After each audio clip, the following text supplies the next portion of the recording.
Are you about to fold some laundry? Or hop on the exercise bike? Maybe you're about to just lay your head down for a nice little nap? This is the video for you. It's the Thanksgiving season, so we've assembled a compilation of videos in the theme of deadly interesting. So stories about interesting places or events where something mysterious happened and people tragically died. Because it's Thanksgiving. So just sit back, relax, and prepare for some trauma. Starting with the biggest, most mysterious, and most deadly place on Earth, Antarctica. Imagine the year's 1840, and you're a bonny sea captain in the far South Pacific when you come upon an incomprehensibly large wall of ice. It's a mile high and stretches as far as the eye can see in each direction. So you sail to the right to see if you can find a way around it, and you sail and you sail and you sail, and no matter how far you go, it never ends. And in fact, you wind up right back where you started. It is a literally impenetrable ice wall that you can never cross. Obviously, this is where the world ends. And obviously, this ice wall was built to keep us from falling off the edge of the Earth. And obviously, the world is flat. Except no, any bonny sea captain worth his salt would have known that the Earth was round in 1840. He would have known that he was traveling around in a circle. Nobody thought Antarctica was the end of the world. But in terms of accessibility, it might as well have been. Antarctica is a harsh, punishing, deadly place that's next to impossible to survive. So even though the world did not end at Antarctica, it is kind of like a new world begins. There's a reason NASA trains astronauts for future Mars missions in Antarctica. It's basically another planet down there. People have only taken up residence in Antarctica in the last 100 years. It's still very much unexplored lands. In the old days, unexplored lands were rife with legends and myths and speculations. There be dragons and whatnot. And Antarctica is no different today. Yeah, I started looking into it and I found a mountain of wild stories and mysteries surrounding Antarctica. So in this video, let's take a look at the single most mysterious place on planet Earth and get to the bottom of what's going on down there.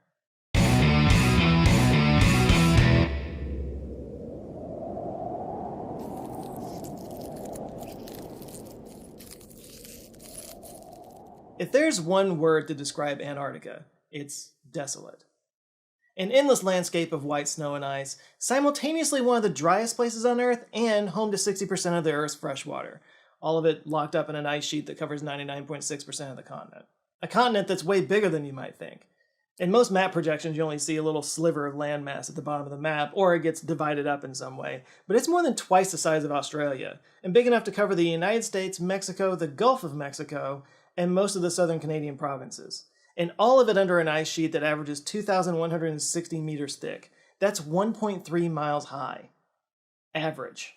It's also the windiest place on Earth, with an average wind speed of 10 knots, but it can reach up to 80 knots or 96 miles an hour due to something called katabatic winds, which are basically caused by cold, dense air being funneled through the valleys in the landscape.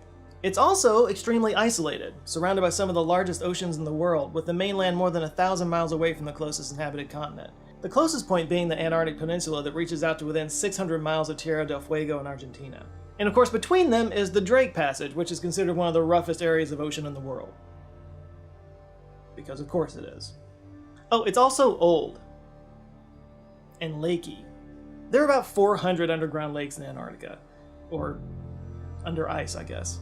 Scientists started finding these lakes in the 1970s using radar, seismic, and satellite technologies, and some of these are over 3 kilometers deep in the ice. And then in the 1990s, Russian scientists discovered a lake that they called Lake Vostok. This is the 6th largest lake by volume in the world.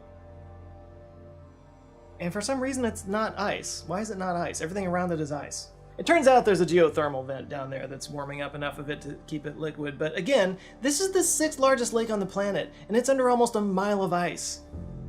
15-million-year-old ice. Geothermal vents, of course, are teeming with life in most places that they're found, but this particular place has been completely isolated from the rest of the world for 15 million years. There was a raging debate over what kind of sea creatures might live at the bottom of Lake Vostok for 2 decades. Scientists would get their answer in 1999, but more on that later. There's just something about us humans that we see a place like that remote, that isolated, that deadly, and we say, yeah, I'm totally gonna go there. So, starting in the early 20th century, it was also the site of a string of tragedies as explorers raced to be the first to the South Pole. And perhaps no explorer exemplifies the hubris of the so-called heroic age than Robert Falcon Scott. Robert Falcon Scott, besides having an amazing name, started his career as a respected British Navy officer. But in the 1890s, both his father and younger brother died unexpectedly, which made him the lone provider for his mother and sisters. So he became desperate to elevate his status. But there just weren't a lot of advancement opportunities in the Navy at the time.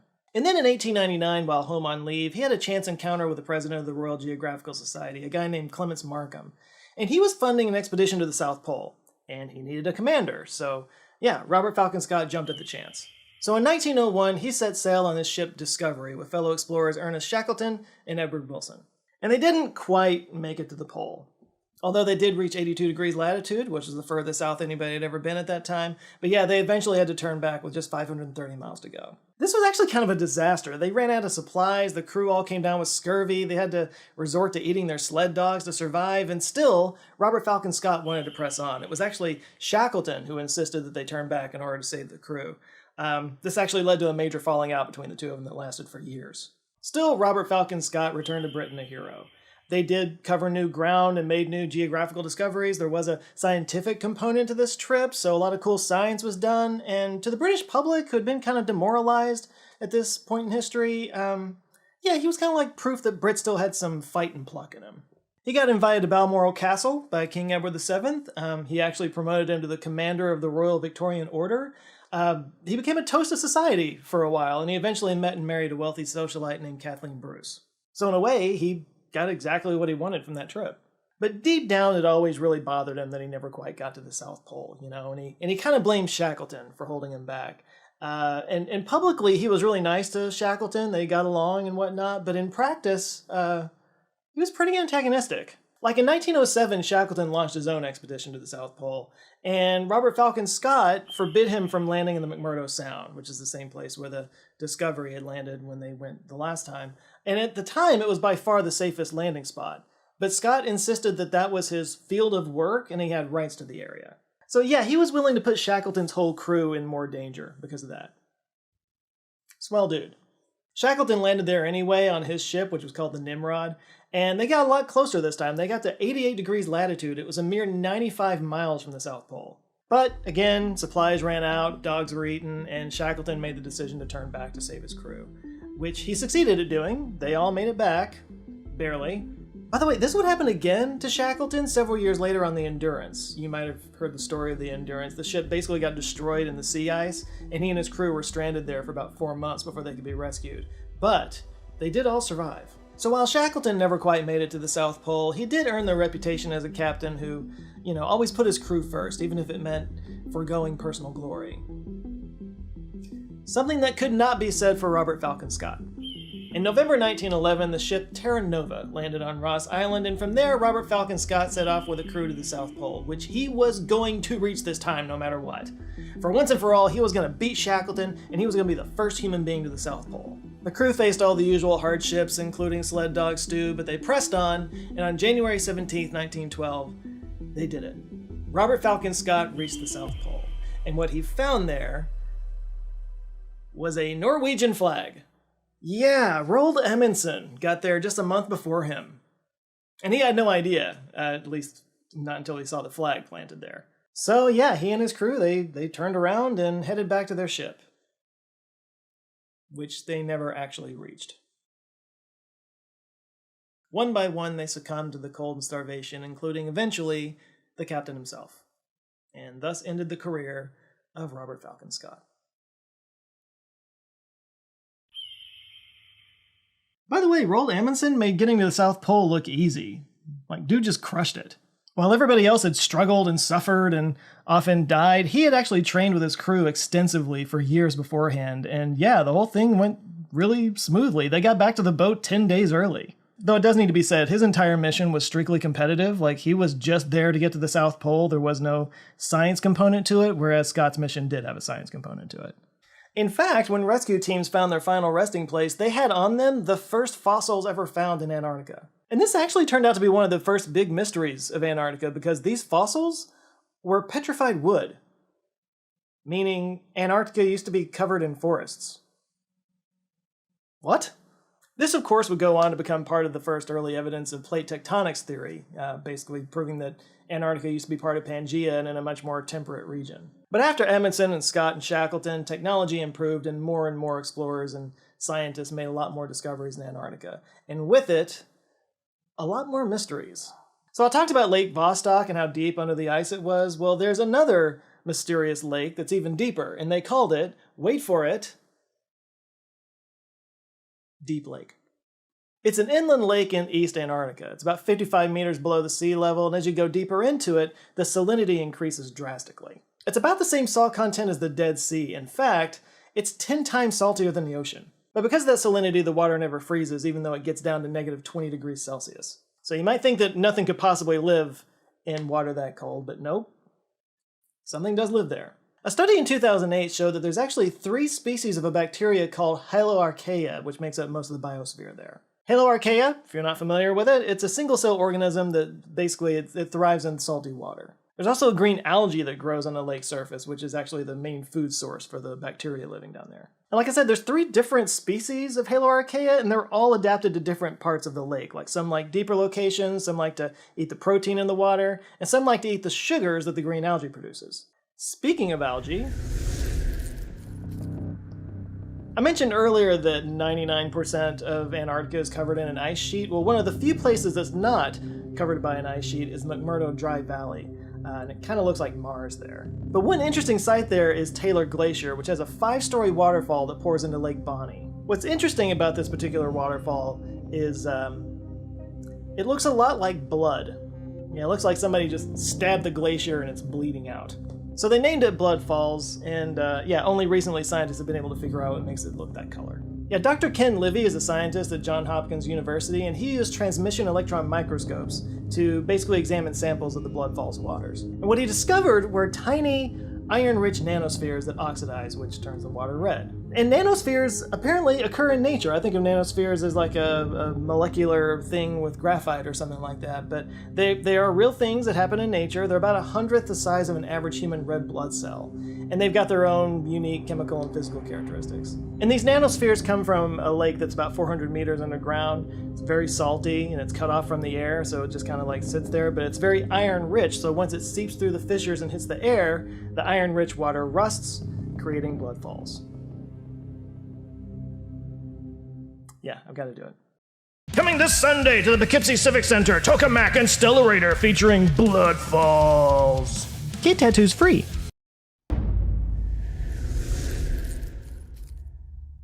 Antarctica's largest ice shelf is the Ross Ice Shelf, named after Dr. James Clark Ross, who discovered it in 1841. And when I say large, I mean it's about the size of France. It covers over 500,000 square kilometers. It's also several hundred meters thick. All of that, very interesting. What really makes it interesting is that it sings.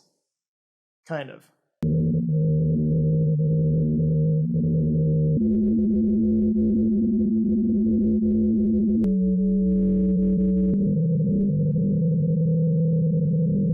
No, that is not the newest Aphex Twin single. That is an actual ice shelf vibrating. It's caused by winds blowing across the snow dunes that create vibrations on the surface, and those vibrations create seismic tones. The thing is, we can't actually hear those vibrations. They're seismic tones, so scientists have to use seismic sensors to hear the songs. What you're hearing has been ranged up quite a bit so that we can hear it. And it was discovered by accident. They were actually installing these seismic sensors to try to observe other things, and they kept hearing these sounds, and they didn't know where it was coming from. And also, the songs change based on environmental shifts like snow melting or moving.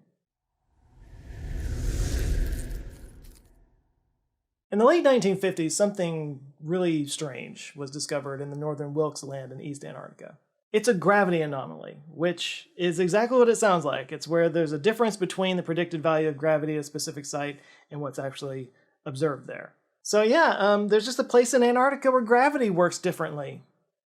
You know, that thing. What could cause gravity to work differently in a certain spot? Well, in this case, it looks like it was a giant impact crater. Yeah, studies have shown that there's an impact crater underneath the ice sheet that's 450 kilometers across, which would make it twice the size of the Chicxulub crater in Mexico. You know, the one that wiped out all the dinosaurs. NASA is actually who found this gravity anomaly as part of their Gravity Research and Climate Experiment mission in 2006. Now, there's still studies to be done here. It's not completely confirmed yet, but if this were an asteroid impact, they think it might have actually been strong enough to break up Gondwana land as the supercontinent that separated Australia and Antarctica. In 2017, a giant hole opened up in Antarctica. How big is this hole? It's the size of Ireland. It's a hole the size of Ireland. A hole. It's 78,000 square kilometers. It's actually the largest hole found in Antarctica since the 1970s, which implies that there were bigger holes found in the 70s? It's a structure called a polynya, which is basically an area of open water and sea ice. It's located in the Weddell Sea in the Southern Ocean, and it formed basically because the warmer water in the deeper parts of the sea pushed the warm water up, causing the ice on the surface to melt. And then as the water makes contact with the cooler surface water, it sinks again. And then it's reheated and pushed to the surface, and this goes on over and over again.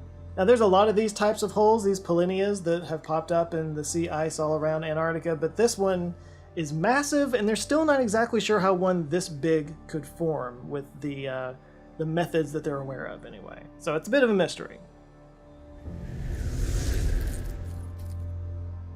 In 1964, the British Royal Navy's HMS Protector visited Bouvet Island, which is located here between the Cape of Good Hope and Antarctica. And while there, they found a lagoon and a waterlogged lifeboat. This boat didn't have any sails, didn't have any markings, just a nameless boat in a lagoon in a remote part of the world. They also found a pair of oars and a 44-gallon barrel, but they didn't find any signs of life or any human remains. It seemed to have just been this abandoned lifeboat, and nobody knows who abandoned it or where they went. Even weirder, in 1966, another expedition went to that same spot, and this time the lifeboat was gone. There was no mention of it. Like, it just disappeared. There are ghost ships. Are there ghost lifeboats? Because this might be a ghost lifeboat. And now that I've talked about ghost ships, it's time to pivot a little bit. Everything that I've talked about so far is just kind of like weird things that happen in a weird part of the world. There's some really crazy stuff going around about Antarctica. So let's get into that. About 10 years ago, a story started swirling around regarding Lake Vostok, which I was talking about earlier, and the life that might live down there. According to this story, a Russian drilling crew was working at Lake Vostok in 2012 when they came across apparently a monster octopus that they named Organism 46b. This monster octopus apparently had all the kind of qualities you would expect from an octopus. It was apparently really smart. It was actually able to disable the worker's radio. It paralyzed prey by releasing venom into the water, and it could shapeshift into other shapes, which octopuses are kind of famous for. And according to the story, the researchers were able to capture the octopus, but Russian authorities showed up and took it away and denied that it ever existed and that nothing was ever found there. And because of that, Organism 46b remains a mystery, and some even believe that Putin plans to breed the octopus as a bit of a military weapon. Thanks, Antarctica. Speaking of monsters, some people believe that Nazis built a secret base in Antarctica where they took Hitler at the end of World War II. There have been no shortage of Hitler actually survived stories that happened since World War II. This is just the Antarctica version of it. And people who believe in this story also believe that from this base they were able to defeat American and British military by shooting down their planes with the use of UFOs. The US did eventually destroy this base in the 1950s with nuclear weapons, but you wouldn't know this because various governments around the world have, of course, concealed all this knowledge. And if a Nazi base using UFOs for war wasn't enough to blow your mind, well, guess what? We have wound up exactly where we all expected to be. Aliens. Because, Nazis flying UFOs, that's crazy. It's actually aliens. And I guess it makes a little bit of sense. If there are aliens living here on planet Earth, why not go to the most desolate and isolated place in the world to set up a bit of a base and launch all your UFOs from? And of course, there's no shortage of photographs that have weird anomalies in it that you can't quite explain that look like UFOs.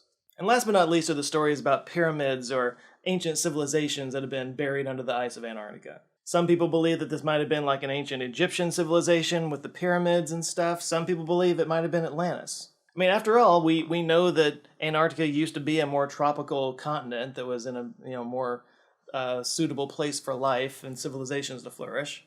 If you're going to have an ancient city or civilization get buried underwater, why not get buried under ice? So what are we to make of all these crazy stories coming out of Antarctica, mysterious lifeboats, monster octopuses, aliens, Nazis? Well, here comes the wet blanket.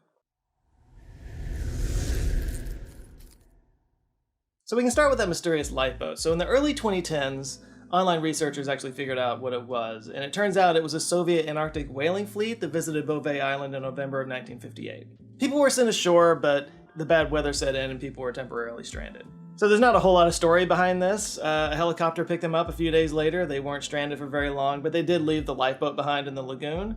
Why it disappeared later, it probably just sunk further down into the water. The monster octopus in Lake Vostok has a pretty simple explanation. It turns out, it's entirely a work of fiction. It can be traced back to a specific blog post by a guy named C. Michael Forsyth, who was a former writer for, yes, the Weekly World News. Remember when you would go to the grocery store and you would see the Weekly World News and you just knew that it was fiction and it wasn't real and it was just like fake stuff? Feels like we've lost a little bit of that lately. Yeah, I guess the Weekly World News isn't really around anymore, but he published this on his own personal blog page and it was clearly labeled fiction. I guess this is kind of like the Sergei Ponomarenko video that I did. It was this story that kind of took on a life of its own and turns out the whole thing was made up. But it's easy to believe because, yeah, colossal squid do exist in the Southern Ocean, but because it's a subglacial lake, it lacks sunlight, has those extremely cold temperatures, it's unlikely that a complex creature of that size could survive in it, especially something as big and complex as an octopus. Now, regarding all those pyramids that people claim to have found in Antarctica, it turns out that there's just a lot of mountains in the world that look like pyramids, especially when shot from above with the sunlight hitting it at a certain angle. And in Antarctica especially, you have a lot of like the tops of mountains kind of peeking out above the glacial ice, which it looks like the size of a pyramid, but it's actually a full-on mountain. You just don't see most of the mountain. This, by the way, is called a nunatak.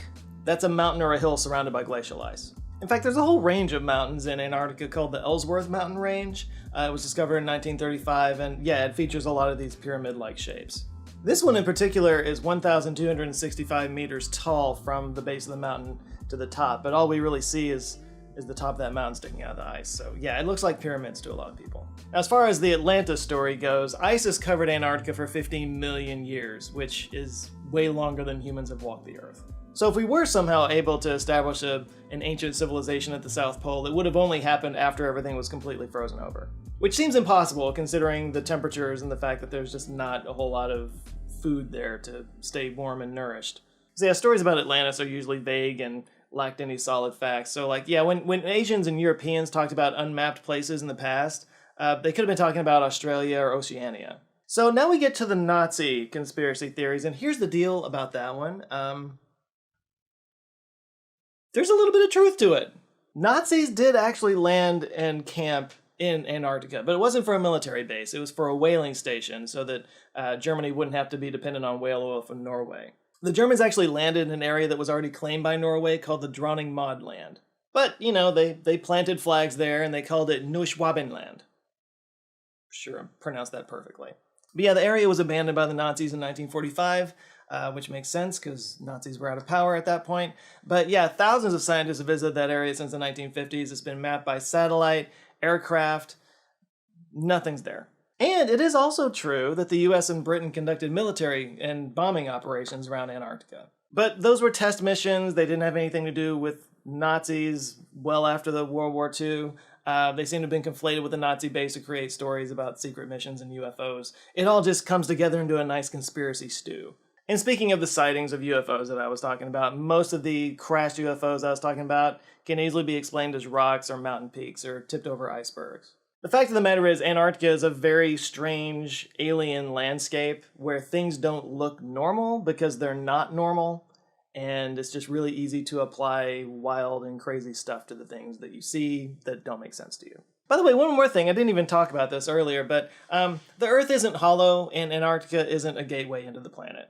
The hollow Earth theory actually goes back to Edmund Halley, the same guy behind Halley's Comet, who came up with the idea in the 17th century. But this theory's been disproven since the 1730s, and modern science has proven that the Earth is actually composed of rock and iron. It's all right there. Trust the shirt, people. Now, what does make Antarctica really cool is all the research and scientific experiments that are being conducted there, including the life in Lake Vostok. No, it's not a monster octopus, but yes, they have found evidence of life down there. So in 1998, a joint team of scientists drilled an ice core down to Lake Vostok. looking for life. And by the way, if you're thinking to yourself, oh god, did they contaminate a potential ecosystem that's been kept pristine for 15 million years? Well, you're ahead of me.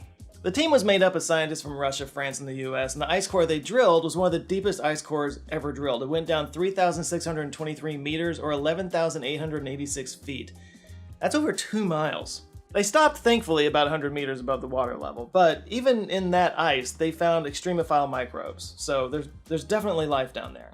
In 2012, a Russian team got a bit more bold and were able to actually collect water from the lake. I know that sounds like they just dipped a ladle down there and took a sip, but they were actually really careful about it. So here's how they did it. They drilled down to like just above the water barrier and then slowly, just a little bit at a time, pushed forward until the pressure from underneath forced the water up into the borehole. And then they pulled the drill out as soon as the water went up there. That water then froze, which plugged up the hole. And then they drilled into that plug and collected a sample from that ice that was made from lake water. This method's been used several times since then, and there are samples that have been studied, and the consensus seems to be that there's a diverse and teeming ecosystem down there.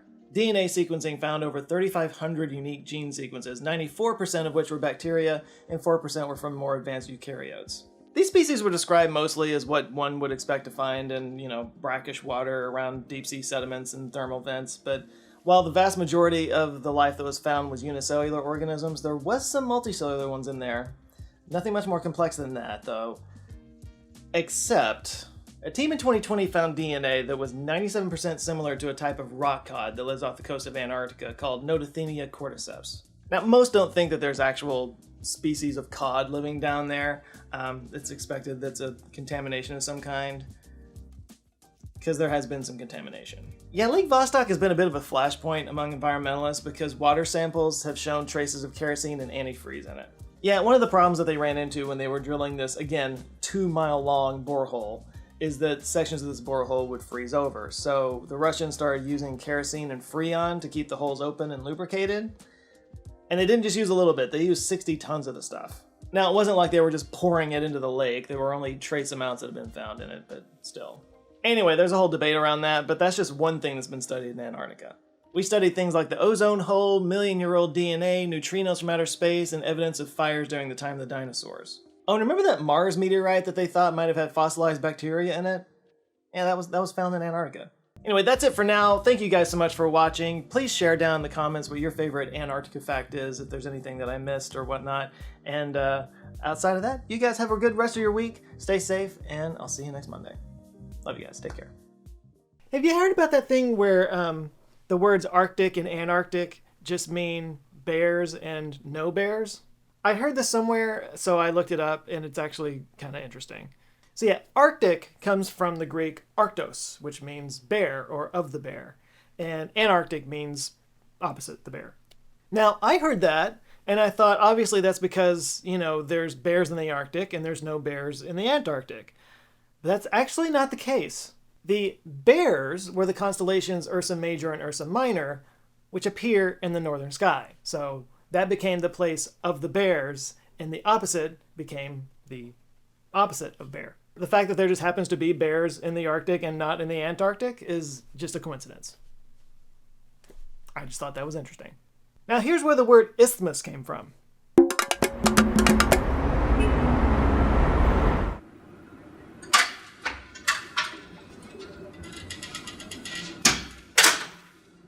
Where's Davis? He's running late.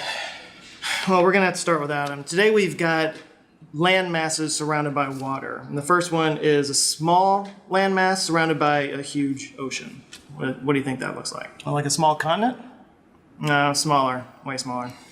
It is land though. Oh, it is land, yeah. Maybe just call it is land. Is land, that's what people would say when they see it. It's land, is land. Doesn't really roll off the tongue. Well, maybe you could pronounce the I differently, like Iceland. Iceland. We already named that one. And this is one of those, by the way. Well, maybe you could just drop the S, just island. Island. I like it. Cool. No S then. No, keep the S. Just don't pronounce it. What, a silent S? Wouldn't that get confusing? Extremely. Silent S it is then. Yeah, moving on. Right, so the next one is a narrow strip of land separated by two bodies of water. Oh, we already named that one. Remember Peninsula? Because it looks like a penis? Oh my god, I hit the floor. I laughed so hard at that one. That's why we named that one Florida. But no, this is different. This actually connects two large land masses, like two continents. A land bridge? That sounds temporary. It's not a bridge, it is land. Well, maybe we could do the same thing, we got to island from is land. Maybe we could do is bridge, is strip, is I like it. Isthmus is a very weird word to say, but there are several isthmuses around the world that have served major roles in war and trade that have shaped the course of our history. By the way, if isthmus is hard to say, I can now verify that isthmuses is actually harder. Sounds like Mike Tyson trying to say Christmases. But of all the isthmuses in the world, none of them have been remotely as just utterly infuriating as the Isthmus of Panama. It was first discovered just over 500 years ago in 1513 by Spanish conquistador Vasco Núñez de Balboa, and yes, technically it was discovered thousands of years earlier by the natives that passed through there as they migrated from North to South America, but Balboa was the first one that really understood its importance. The story goes that Balboa was exploring a mountain range near the Chuquenaque River in modern-day Panama. And along the way, he reached the peak of a hill and he looked out and realized that he could see a whole other ocean on the other side. He could literally see the Pacific in one direction and the Atlantic in another direction. Now keep in mind, this entire landmass had just been discovered 21 years before that. They had no idea how big this was, and here he was standing in a place where he could see that it was just a tiny little strip of land that literally separated the entire Earth. The whole reason they were sailing west in the first place was to find a new route to Asia that didn't require them to go all the way around Africa to get there. And here they find themselves face to face with a 40-mile wide stretch of land that is forcing them to do an 8,000-mile detour around South America to get there. And if that wasn't bad enough, you have to pass through the Drake Passage at the bottom of South America, which has some of the roughest seas in the world. But where you or I might see proof that God is a troll, Balboa saw opportunity. He thought for sure this was going to be an important trade route someday, and he thought for sure that he could, take advantage of that by subjugating the native peoples to his will. He was right about the first one. Not so much right about the second one.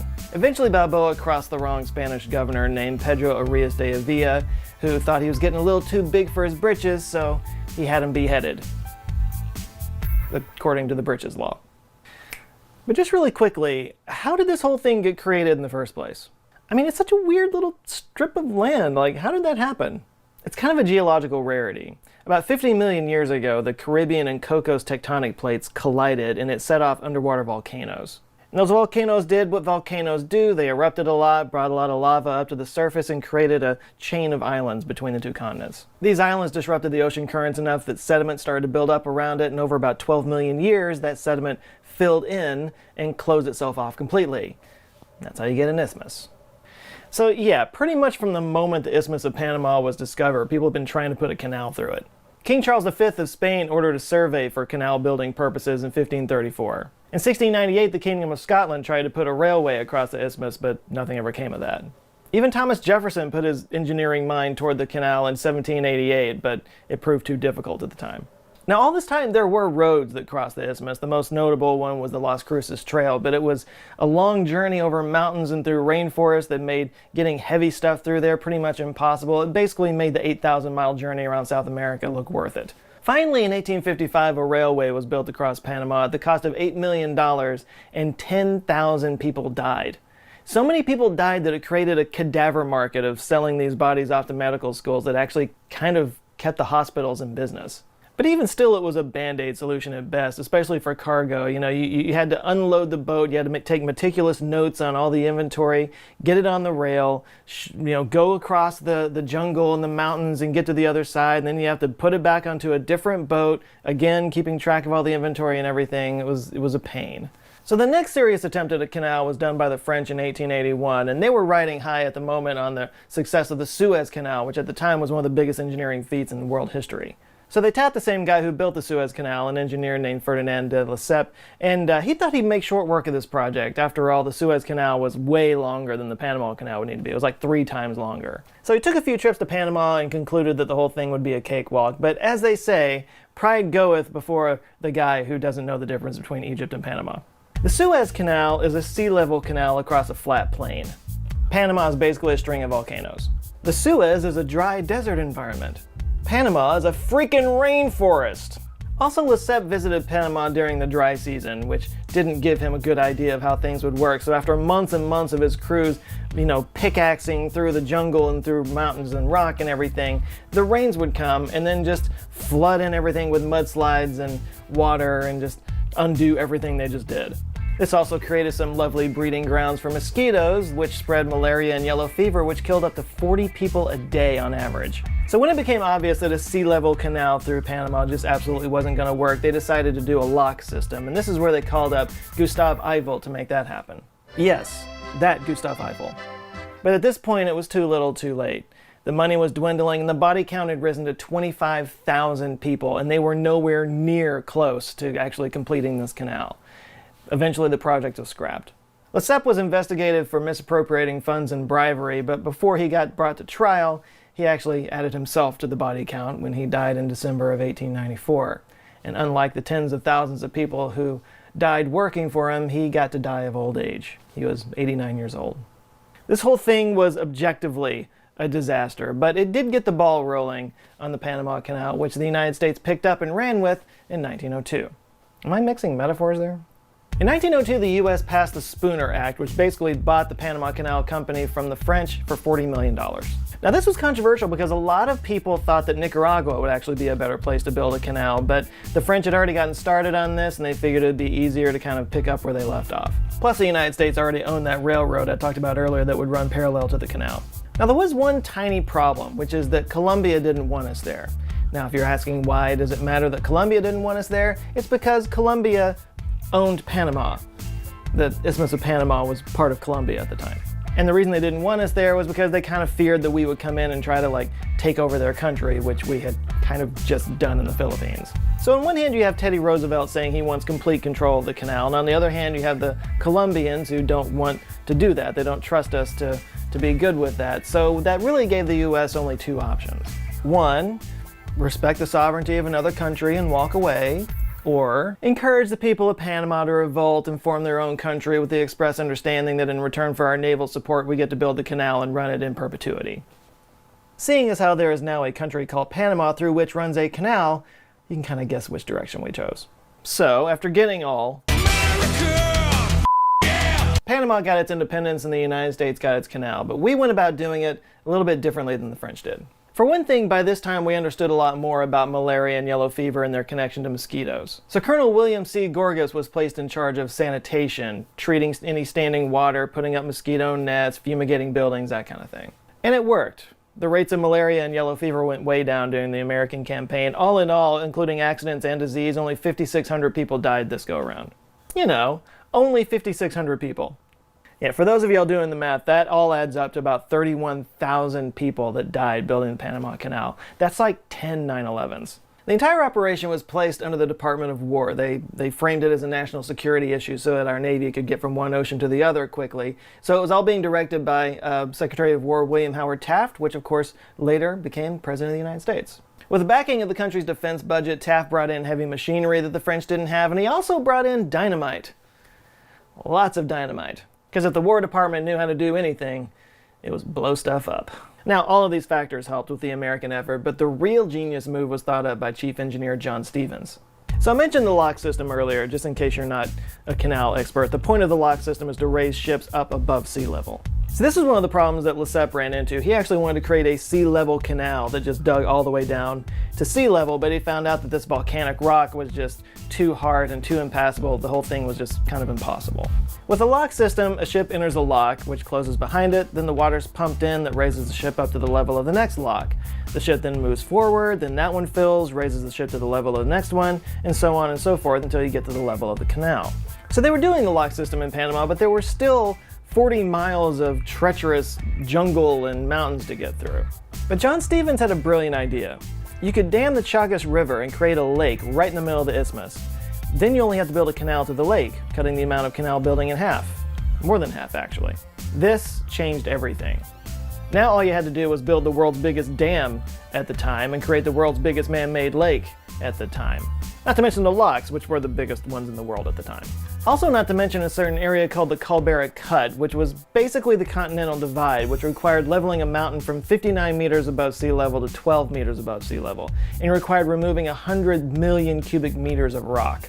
It was a Herculean effort the likes of which the world had never seen, but regardless, they got it done, and 2 years early no less. And finally on August 3rd, 1914, after 401 years of planning and wishing to put a canal there, the first ship passed through the Panama Canal, and the entire world missed it.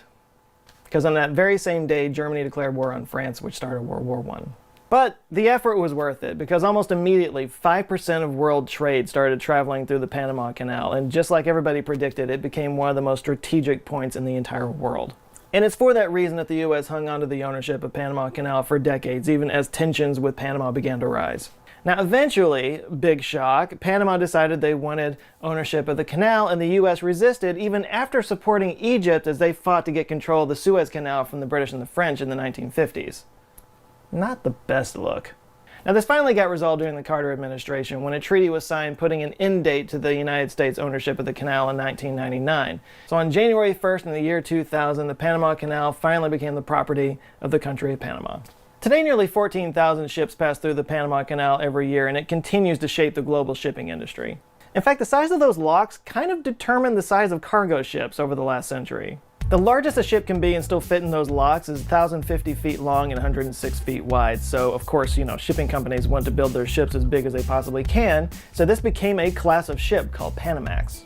And for a long time, that was plenty big for a cargo ship. But as technology evolved, ships got bigger and bigger, and eventually got to the point where it actually made more sense to build a bigger ship and sail it all the way around South America. So eventually, the Panama Canal needed to expand. So in 2016, the canal opened some new locks that can accommodate 1,200 feet long by 168 feet wide ships.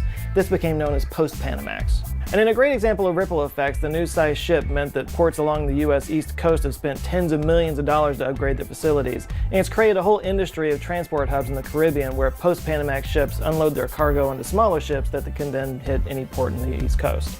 I should also mention it's not cheap to go through the canal. They charge by the number of shipping containers a boat has, and the largest boats can pay up to $500,000 just to pass through there. Now, the least anybody ever paid was Richard Halliburton, who swam the canal in 1928 and paid a whopping 36 cents for it. Random facts with Joe. And these tolls are always changing, by the way, according to the business of the day. They have to make sure that they're competitive with the Suez Canal and competitive against the possibility of people just, porting in Los Angeles and going across rail through the United States. Plus, remember how some people were talking about putting a canal through Nicaragua? Well, that could still be a thing. Recently, a Chinese investment group signed a deal with the Nicaraguan government to do exactly that, though the deal seems to be stalled and not really going anywhere at the moment. So yeah, look, I've always known what the Panama Canal was, and I knew how important it was and everything, but I fell into a little bit of the history of it recently and was just blown away by what an achievement this was and how costly the whole thing was. I mean, yeah, its importance to the world is beyond measure, but 30,000 people lost their lives building it. The only construction project that killed more people was the Bermuda Siam Railway, which was depicted in the bridge on the River Kwai, but that was kind of a wartime thing, so to me that gets a bit of an asterisk. But in terms of peacetime construction projects, the Panama Canal is the deadliest one in modern history, maybe ever. For every mile of the canal, 500 people died, making the Isthmus of Panama quite likely the deadliest strip of land in the whole world. Alright, thanks a lot for watching. I hope you enjoyed that. If you did, I encourage you to either check out this video, because Google thinks you'll like that, or any of the others along the side over here that have my face on it. And if you like them, I do encourage you to subscribe. I come back with videos every Monday and every Thursday. Thank you guys so much for watching. You guys go out now, have an eye-opening rest of the week, and I'll see you on Monday. Love you guys. Take care. I recently revisited the Panama Canal in a video, and I talked about how there's actually been some alternative canals proposed and improvements that have been needed to the Panama Canal. And it's funny kind of to think about how much better the technology would be if it was done today. I mean, engineering has come a long way since the time of building the Panama Canal and just throwing hundreds of human lives at it, It'd be a lot simpler today, one would think. And you can learn about that engineering I'm brilliant.org. Brilliant is an online learning platform with a twist. The twist is that it works. You know how they say that the best diet is the one that you can actually stick to? Well, the same is true for a learning habit. The one that works is the one that you'll stick to. And Brilliant makes it easy to stick to your learning habit because not only do they keep track of your daily streaks, so you get points for that keeps you coming back, but also it keeps you coming back because it's just fun. Brilliant teaches you by having you solve problems. That means interactive puzzles and animations, things that make it feel more like a game. You know how you're always distracting yourself on your phone and playing your little games? Well, those little games could be teaching you things like algebra, geometry, programming, data analysis, even large language models. And because of this problem-solving method of learning, you actually retain it a lot better than you do in traditional schooling, where you're just asked to memorize things. Because with this, you actually figure it out in a way that makes most sense to you. In doing so, you can follow a learning path on Brilliant and go all the way from beginner to expert, just in your spare time. You can play them on your computer, you can play them on your phone, you can download them to your device if you're somewhere without a signal, so there's never an excuse. Start a daily learning habit with Brilliant. Just go down to the link below in the description, or you can scan the QR code on screen here, and you can see what it's all about. And if it's something you want to sign up for, you can do the premium subscription that gives you access to all their courses. You'll get 20% off the annual subscription. Thanks to Brilliant for supporting this channel. Now let's check out some other weird places. Here's a couple in the ocean. In 1931, a fishing trawler was working in the North Sea in an area known as Dogger Bank. It's kind of an undersea raised formation that's about halfway between Britain and Denmark. It's a popular spot for fishing because the water's shallower there, and it's actually how it got its name. A dogger is a type of Danish fishing boat. Anyway, on this one particular fishing trip, they were trawling a little bit too low, and they wound up scraping up the seafloor and pulled some of that seafloor up onto their boat. And as they were digging all of that seafloor junk out of their nets, they realized that what they had dug up underneath the sediment was peat. Now this is weird right away because peat is a nutrient-dense organic soil that's made from like decomposing plant matter over thousands of years, which suggests that there was once, dense vegetation there. But that's not what you would expect at the bottom of the ocean. Even weirder was that mixed in with that peat, they found this. A stone-aged barbed hunting spear made out of antler bone. What was this doing in the middle of the ocean? Was it dropped off a Stone Age boat? Did Stone Age boats even exist? So to get some clarity on this, they dug up a little bit more peat from that same area and they analyzed it, and what they found was grains of pollen that suggested that the area was once a mixed woodland. In other words, it used to be dry land. Dry land with people living on it. Yeah, so what happened? To say that the world used to be different is the most obvious statement ever made. I mean, of course, continents have shifted and changed over time. South America used to be spooned up against Africa in a giant continental orgy we call Pangea. Ooh, naughty geology. Hell, fossils of sea creatures have been found right here in my backyard in North Texas because back in the Cretaceous, there was an ocean here. It was called the Western Interior Seaway. But these are things that take place over geologic time, hundreds of thousands, even millions of years. The idea this could happen in the span of human history, and fairly recent human history at that, is kind of mind-boggling. And yet that's exactly what happened in this area of the North Sea that was once inhabited land, an area we now call Doggerland. So what caused this to happen? Well, the short answer is it's the same thing that killed the dinosaurs, according to Batman and Robin. What killed the dinosaurs? The Ice Age! Terrible pun. Even worse science. No, the Ice Age didn't kill the dinosaurs, but it did lower sea levels all around the world. And this changed the map in a lot of ways. In Australia, it gave it this nice little peninsula that merged with Papua New Guinea. Just northwest of there, Vietnam and Cambodia merged with Indonesia and Brunei to create this giant landmass bigger than India today. Speaking of India, it once had a peninsula where the island of Sri Lanka is now. Saudi Arabia was merged with Iran with no Persian Gulf in between them. And perhaps most famously, a land bridge formed over the Bering Strait, connecting the eastern and western hemispheres, allowing animals and humans to migrate into North America. And in northern Europe, the British Isles merged with the mainland, forming this region that we're talking about today. The reason for this drop in sea levels was, of course, the massive ice sheets that formed over the northern hemisphere during the late glacial maximum. This was a period where just incomprehensibly large mile-high glaciers began creeping down from the Arctic starting about 33,000 years ago, reaching their peak around 25,000 years ago and finally retreating around 14,000 years ago. It's thought that 8% of the Earth's surface was covered in this thick ice, and sea levels dropped 125 meters. All because the average temperature dropped by 6 degrees Celsius. Now, I've been calling this the late glacial maximum. It's also sometimes called the last glacial maximum, because this is not the only time it's happened. It's actually happened a lot over the years. From about 800,000 to 500,000 years ago, there was the Cromarian stage, followed by the Elster Ice Age about 450 to 300,000 years ago. This was when Neanderthals and Homo heidelbergensis entered the scene, leaving behind flint rocks and wooden spears that had been found all over northern Europe, including Doggerland. This was followed by the Salian glaciation from 300,000 years ago to about 150,000 years ago. Then the Earth had a warming cycle called the Eemian period that started about 120,000 years ago. This caused ocean levels to rise by 9 meters and put Doggerland back underwater. This would actually happen several times. It would be inhabited, and then it would flood, and then dry and inhabited, just over and over again. The last of these glacial periods was the Wychelian glaciation. I think I'm saying that right anyway. This began 115,000 years ago, and it would last until about 12,000 years ago. This was the period that encompassed the last glacial maximum that I've been talking about, and this would bring an end to the Pleistocene age. It was also when we, Homo sapiens, human beings, came on the scene in northern Europe around 40,000 years ago. The Pleistocene actually kind of ended with a bit of a last hurrah. There was a warming period from about 14,690 to 12,890 years ago. It's called the Boiling Allerod Interstadial, and that was followed by the Younger Dryas, which was a rapid cooling period between 12,900 and 11,700 years ago. And this is when the temperatures leveled off into the Holocene period, which is what we're living in today. Now, that was a lot of history to cover in a very small amount of time, so a ton got left out of that, but it brings us to what you might call now the golden years of Doggerland. Before the glaciers truly melted away and the seas rose again, Doggerland was a kind of a lush woodland, populated by mammoths, bison, reindeer, and horses, and some more surprising animals like lions and hyenas. Yeah, this was like a Golden Corral all-you-can-eat buffet for the humans in the area, and to just put this into perspective, the pyramids of Giza wouldn't be built for another 9,000 years. Not only was hunting plentiful, but fishing was relatively easy, and it boasted a slurry of tree species like oak, hazel, birch, pine, and juniper. And the people who lived in Doggerland at this time, today we know them as the Arensberg civilization. They were a hunter-gatherer group that emerged after the climate shifts kind of caused a change in ecosystems.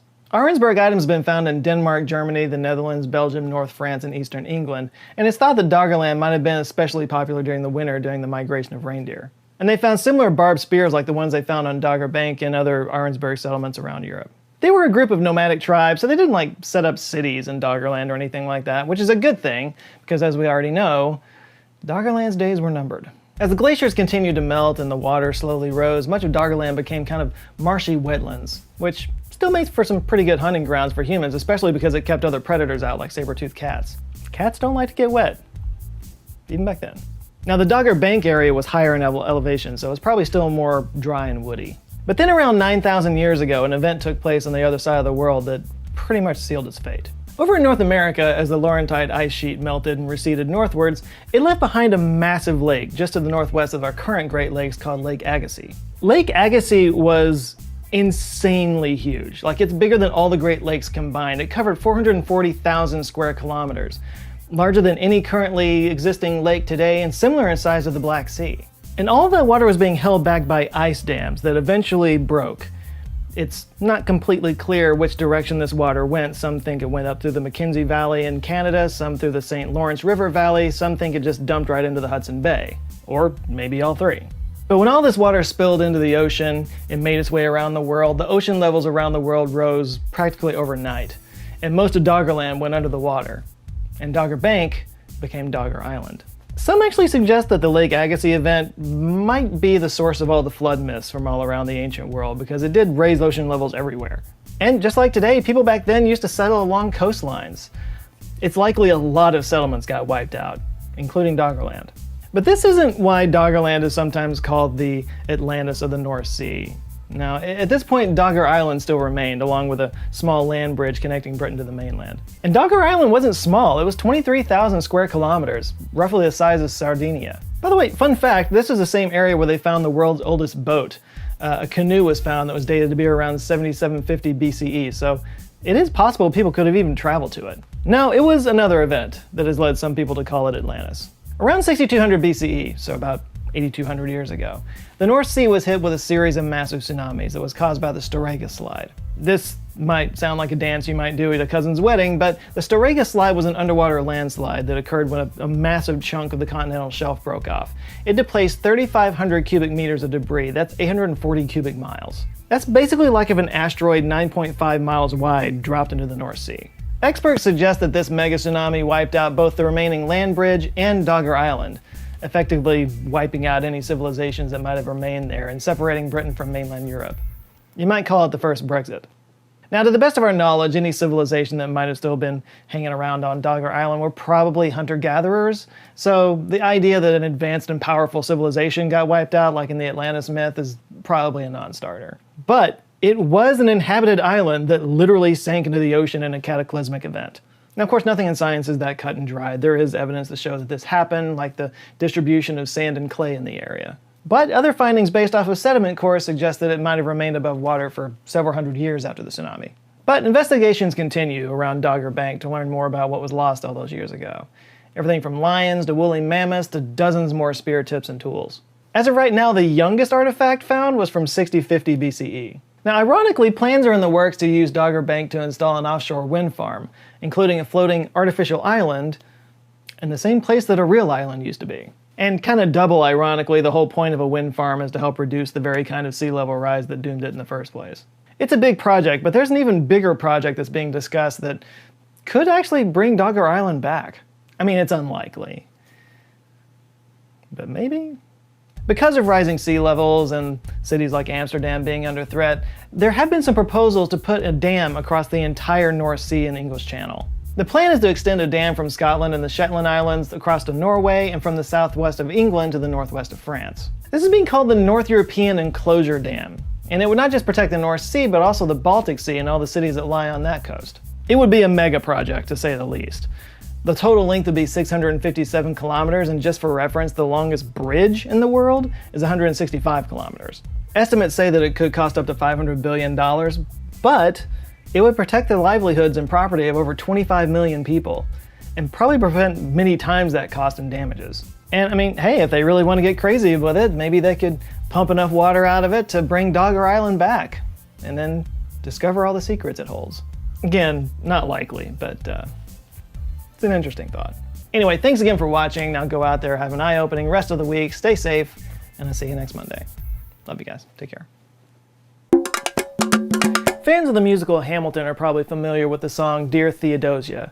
It's a very moving song, and in this song, the characters Alexander Hamilton and Aaron Burr sing to their newborn children about this new country that they're building and how they're going to do their best to make it a good one for them to grow up in.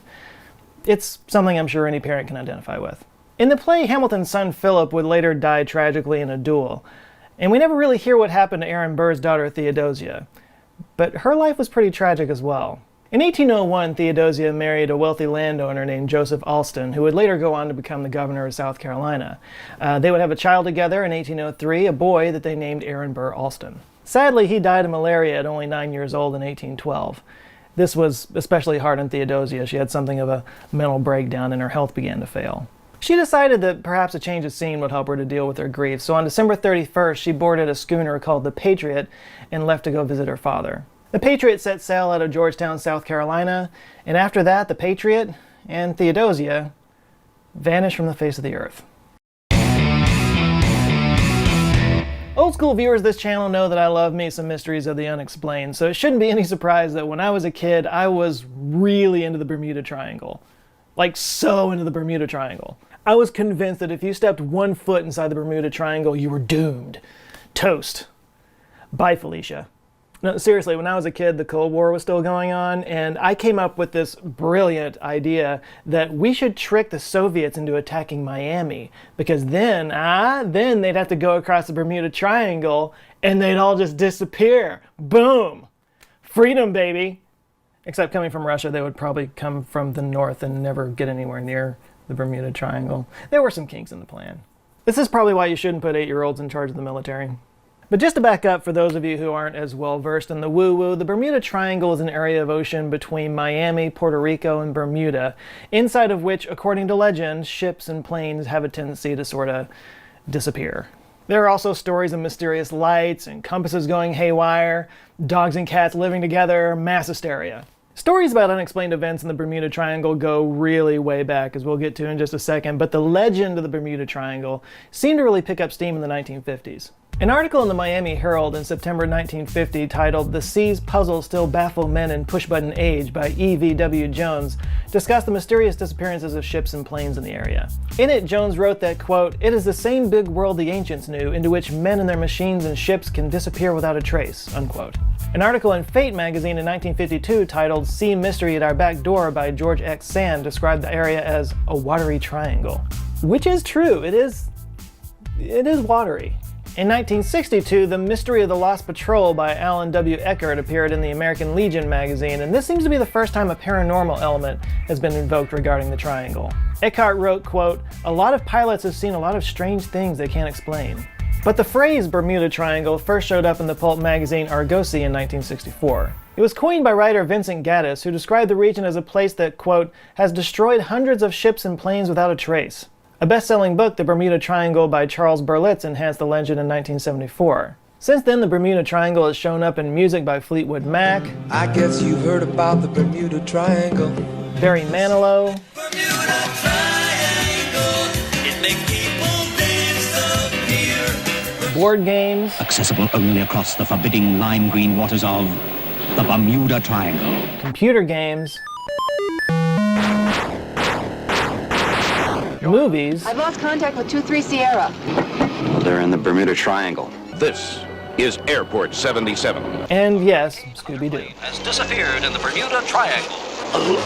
Disappeared? Yeah, Scoob. Ships and planes have been disappearing in the Bermuda Triangle for years. Ships and planes? But once the idea of the triangle is firmly established in people's minds, all these crazy stories from history of things that happened in that triangle started popping up all over the place. In fact, one of the very first ones was from Christopher Columbus himself. Some of the things he reported were a flame of fire falling into the sea, compasses acting weird, and lights off in the distance. Now, all of these do have rational explanations. The flame falling into the sea could have been a meteor, and that doesn't really matter anyway because it happened way earlier in the trip before they ever got to the triangle. The strange light in the distance could have been a bonfire from a native tribe. They did discover land just a few days after that. And the compass thing, that's something that gets reported a lot in the triangle, and there might be a good rational explanation for that. I'll get to that later. A lot of people blame the Bermuda Triangle for what happened to the Mary Celeste, which I talked about in a previous video. That happened in 1872, but that also didn't happen in the Bermuda Triangle. That happened closer to the Azores.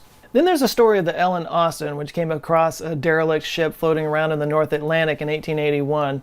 They were on their way from Liverpool to New York. Some of the Ellen Austin crew boarded the ghost ship, and they decided to take it with them because it had a pretty valuable supply of mahogany on board, even if all the crew had disappeared. So they started sailing together. They eventually encountered a storm, got separated, and the ghost ship and its crew disappeared.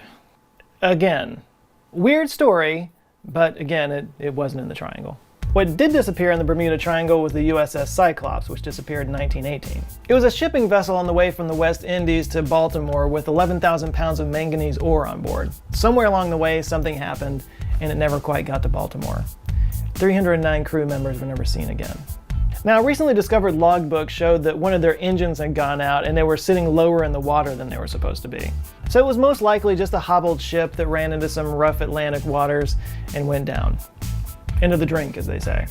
By the way, two sister ships of the Cyclops, the USS Proteus and the USS Nyos, both went down the Bermuda Triangle in the same year, 1941. They were both loaded with bauxite, which is acidic, and there's one theory that says that bauxite might have eroded the longitudinal hull of the ship, causing it to become weak and fall apart in rough seas. And there's also some people that think they may have been sunk by German U-boats. Always a possibility in wartime. Now, another famous case is the Carroll A. Deering in 1921. It was found washed up on a beach in Diamond Shoals, North Carolina, with its sails up but its lifeboats missing. The crew was gone, all their personal belongings, logbooks, navigational equipment, and so forth. Apparently, it had been seen 2 days before by a lightship keeper, and one of the crew members had told them that they'd lost their anchors. Why exactly they abandoned ship and what happened to them remains a mystery. Some people think it might have been a mutiny, other theories suggest pirates. A few other ship disappearances attributed to the Bermuda Triangle include the SS Marine Sulphur Queen in 1963, a yacht named Witchcraft in 1967, and the SS Marine Sylvia L. Osa in 1976. So there's clearly some unfortunate stuff that's happened to boats in this area, no question about it, but it was a series of disappearances of planes in the 1940s that really made the Bermuda Triangle famous. Flight 19 is easily the most famous disappearance that occurred in the Bermuda Triangle. It was what was mentioned in those articles that I was talking about earlier, and it's also what was referenced at the beginning of Close Encounters of the Third Kind. At 2:10 p.m. on December 5th, 1945, 5 TBM Avenger torpedo bombers took off in a routine training exercise from Fort Lauderdale, Florida. The plan for the 3-hour flight was to fly east from Florida, conduct some bombing runs, then turn north toward Grand Bahama Island before turning southwest back to the base. There were 14 crew members, led by flight leader Lieutenant Charles C. Taylor, who was an experienced pilot and war veteran. None of these guys were ever seen again. I feel like I'm saying that a lot in this video. It's just so juicy. And it is a juicy story. Not just one plane, but 5 planes disappearing at the same time, and military planes no less. It spawned a multitude of theories, everything from a time and space vortex to, of course. But there are radio records from that day that shed a light on what actually happened. Things went well for the first part of the exercise, and then they turned north toward Grand Bahama, and things just went haywire from there. Taylor was convinced that his compass wasn't working correctly and they were going in the wrong direction. And it didn't help that it was raining and there was low cloud cover, so they had very little visibility. A Navy flight instructor, Lieutenant Robert F. Cox, was flying close to the Florida coast and overheard the flight's radio communication, so he asked if they needed help. Taylor responded, quote, "Both my compasses are out and I'm trying to find Fort Lauderdale. I'm over land, but it's broken. I'm sure I'm in the Keys, but I don't know how far down and I don't know how to get to Fort Lauderdale." This was a strange thing to say because the planes had just passed over the bombing run location. Now he's saying they were in the Keys, which was hundreds of miles away. Thinking they were here, Taylor instructed everyone to turn northeast, and this only placed them further from Florida. Over the radio, one of the other pilots was heard saying, "I think if we turn west, we could get back home." So clearly not everybody was in agreement with him, and they did eventually persuade him to turn west, which they did for a while, but then he changed his mind and went back the other direction. I think he began to fear that if he was right the first time and they were in the Gulf of Mexico, then turning west would have put them further out to sea. And looking at their fuel gauges and seeing those get lower and lower, he began to panic and think that if he was going the wrong direction, then he was dooming them, so he turned them back around to go back the other direction, which ironically created the very situation that he was trying to avoid. Bottom line, for one reason or another, he didn't know what side of Florida he was on. And he had very little visibility because of all the rain, so it was kind of a coin toss. In the last radio communication from the squadron, Taylor told everybody to prepare for a water landing, and he told them to do it as close together as possible so that they could stay together in the water. The radio signal then became increasingly garbled, and at 7:04, it went silent. Search planes were immediately dispatched, including a pair of PBM Mariner flying boats, and amazingly, one of those disappeared. It's believed that it exploded after takeoff. A passing ship saw a fireball in the sky and there was an oil slick in the ocean. But either way, there were 13 crew members on that plane, which effectively doubles the loss of life that day. The Navy searched 300,000 miles of ocean over 5 days, and no wreckage or crew members were ever found. 3 years later, another plane went missing called the Star Tiger. The Star Tiger was an Avro Tudor Mark IV passenger aircraft operated by the British South American Airways. It was commanded by Captain B.W. McMillan. It was carrying 25 passengers and 6 crew members. It departed London, England on January 27th for a trip to Bermuda. It experienced cabin heating and compass problems that were fixed during an overnight stop in Lisbon, Portugal, and then continued on to Santa Maria, Azores the next day, where they stayed overnight because of poor weather conditions. When they left for Bermuda, they did so following another plane called the Avro Lancastrian, who were radioing weather information back to him. The Lancastrian landed safely at Kendley Field, Bermuda, an hour past its scheduled arrival time because of a strong headwind that also sent the plane 109 kilometers off course. But the Star Tiger never arrived. The captain did not send out a stress signal, never reported any adverse weather conditions, just nothing. Search and rescue teams didn't find any wreckage, didn't find any signs of passengers anywhere. It just vanished. Now, one theory is that the Star Tiger was flying extremely low, only 610 meters above sea level, because they wanted to fly in warmer air for some reason. And it's thought that flying so low through much denser air caused it to burn more fuel than usual. That combined with an excessively strong headwind, they may have just run out of fuel. And a year after that, in 1949, the Star Ariel met a similar fate. So, guys, if there's anything you learn from this video, it's don't fly across the Bermuda Triangle in a plane with the word star in the name, okay? The plane was an Avro 688 Tudor 4B passenger aircraft, also operated by British South American Airways. There were 13 passengers on board and 7 crew members departing from Bermuda on January 17, 1949, on its way to Jamaica. The pilot was Captain John Clutha McPhee. The weather was clear, the flight was on track, cruising at 5,486 meters, and then it disappeared. The last radio contact came from McPhee at 9:42 when the crew told Bermuda that they were switching their radio to the Kingston, Jamaica frequency. This one really is a mystery. The search and rescue team found no trace of the airplane. The investigators were able to rule out inclement weather, pilot error. There weren't any issues on the plane that anybody was aware of. The official report comes to no firm conclusion. It lists the reason for the accident as unknown. A similar story involved an unnamed Douglas DC-3 flying from San Juan, Puerto Rico to Miami, Florida in December of 1948. It had 29 passengers and 3 crew members on board, and it was piloted by Captain Robert E. Lundquist. They were supposed to arrive in Miami at 4:05, but at 4:13, he radioed the tower saying they were about 50 kilometers south of there. And then, radio silence. The U.S. Coast Guard, Navy, and an Air Force squadron searched for the plane with help from the governments of Nassau, Dominican Republic, and Cuba. And yet, no wreckage was found, no bodies, nothing washed up on shore, nothing. The only aberration that may or may not have had something to do with it was that they needed to charge their batteries at the beginning of the flight, so there was actually a little bit of a delay. They flew around San Juan for about 11 minutes charging their batteries. So I guess it's possible that the batteries didn't fully charge, or maybe there was some kind of short in the electrical system that could have caused the plane to go down. I don't know. Now those are just a few of the standout stories around the Bermuda Triangle. There's no way to have an exact number of how many planes and ships have gone down, but it's thought to be somewhere between 20 planes and 50 ships. Now, that's not nothing, but ships go down all around the world all the time, and they do tend to go down more in some places than others, and those places are usually very highly trafficked shipping lanes because there's more ships to go down. And the Triangle just happens to be at a crossroads of shipping lanes that service North America, South America, the Gulf of Mexico, the Caribbean, and the Panama Canal. It's one of the most highly trafficked shipping areas in the world. Add on top of this the fact that they call this area Hurricane Alley. Because, you know, all the hurricanes.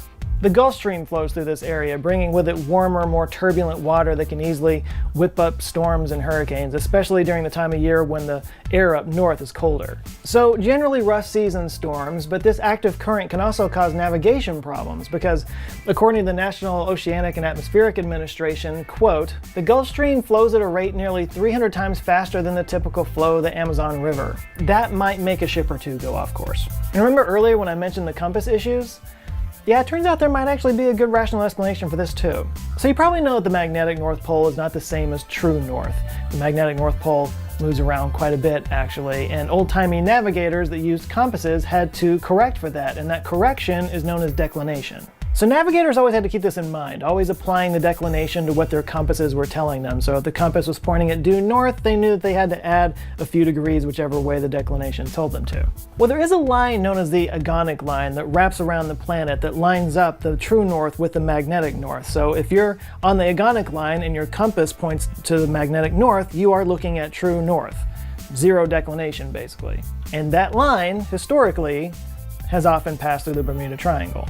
Now, is that enough to send a ship off course? Would a seasoned navigator know to expect something like that? Would this be something that could throw off later, navigational instruments and whatnot?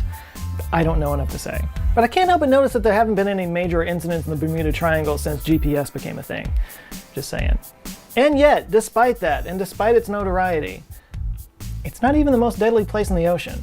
A 2013 study by the World Wildlife Fund didn't even list the Bermuda Triangle in the top 10, naming places such as the South China Sea, the Black Sea, and the North Sea as high-risk areas for shipping accidents. But yeah, look, there have been some tragedies that have occurred in this particular part of the ocean, no question about it. But it's just not as unusual as the legend would have you think it was. It turns out planes and ships disappear all around the world all the time. Perhaps the scarier thought is that the whole world is the Bermuda Triangle. But that legend, it's strong, and it's easy to get sucked into it, and that's why, as I pointed out before, some of the most famous cases in the Bermuda Triangle didn't even take place in the Bermuda Triangle. In fact, Theodosia Burr, who I started this video talking about, she was sailing from South Carolina to New York. She didn't go anywhere near the Bermuda Triangle. And you thought that was crazy, didn't you? You probably tweeted that out before you ever got to the end of this video. Shame on you. And yeah, shame on me for toying with you, but mostly shame on you.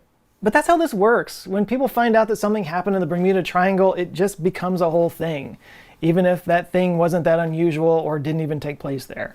So maybe the only thing about the Bermuda Triangle is that it's just a very highly trafficked area of ocean that happens to have some extreme weather and lie along a navigational anomaly that produces the exact number of downed planes and ships that one would statistically expect from such an area. So yeah, as much as my 8-year-old self would hate to hear this, there's probably nothing paranormal whatsoever about the Bermuda Triangle. It's just another spot in the ocean. With a cool name. It is a dope name.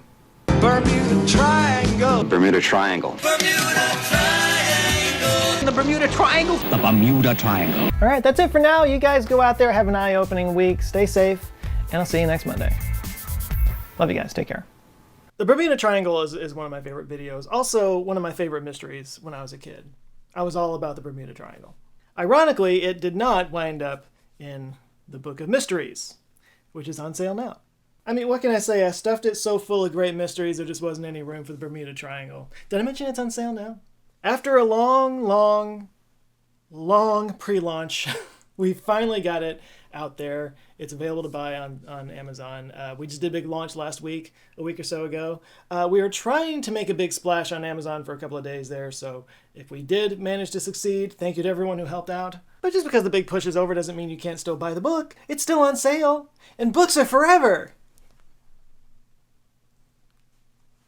It's available at Amazon and at laughsmarter.com, and if you somehow don't know anything about it, I've talked about it quite a bit lately, it's basically just a collection of some of the most popular mystery topics I've covered on this channel in book form.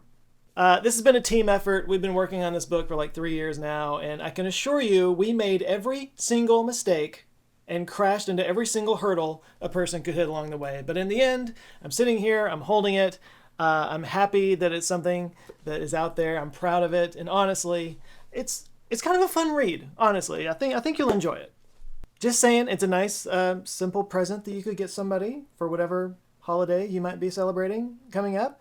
And yes, it supports the channel, which any kind of stability right now is deeply helpful. Also, if I'm being completely honest, I did spend a good chunk of change putting this thing together between editors and artists and layout people and stuff. So, you know, if it doesn't do well, then I'm going to be, yeah. Anyway, it's on sale now. There's a link down below, or you can hit pause and scan the QR code right about here-ish. There you go.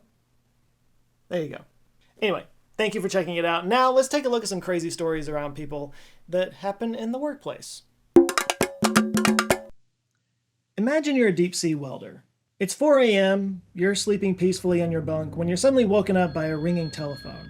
You answer it in a daze, and it's your boss screaming at you to come to the deck immediately and bring a blowtorch. Some kind of problem with the decompression chamber. So you rush out of the room, grab your acetylene torch, and head to the deck, where you find crew members rushing around panicked everywhere.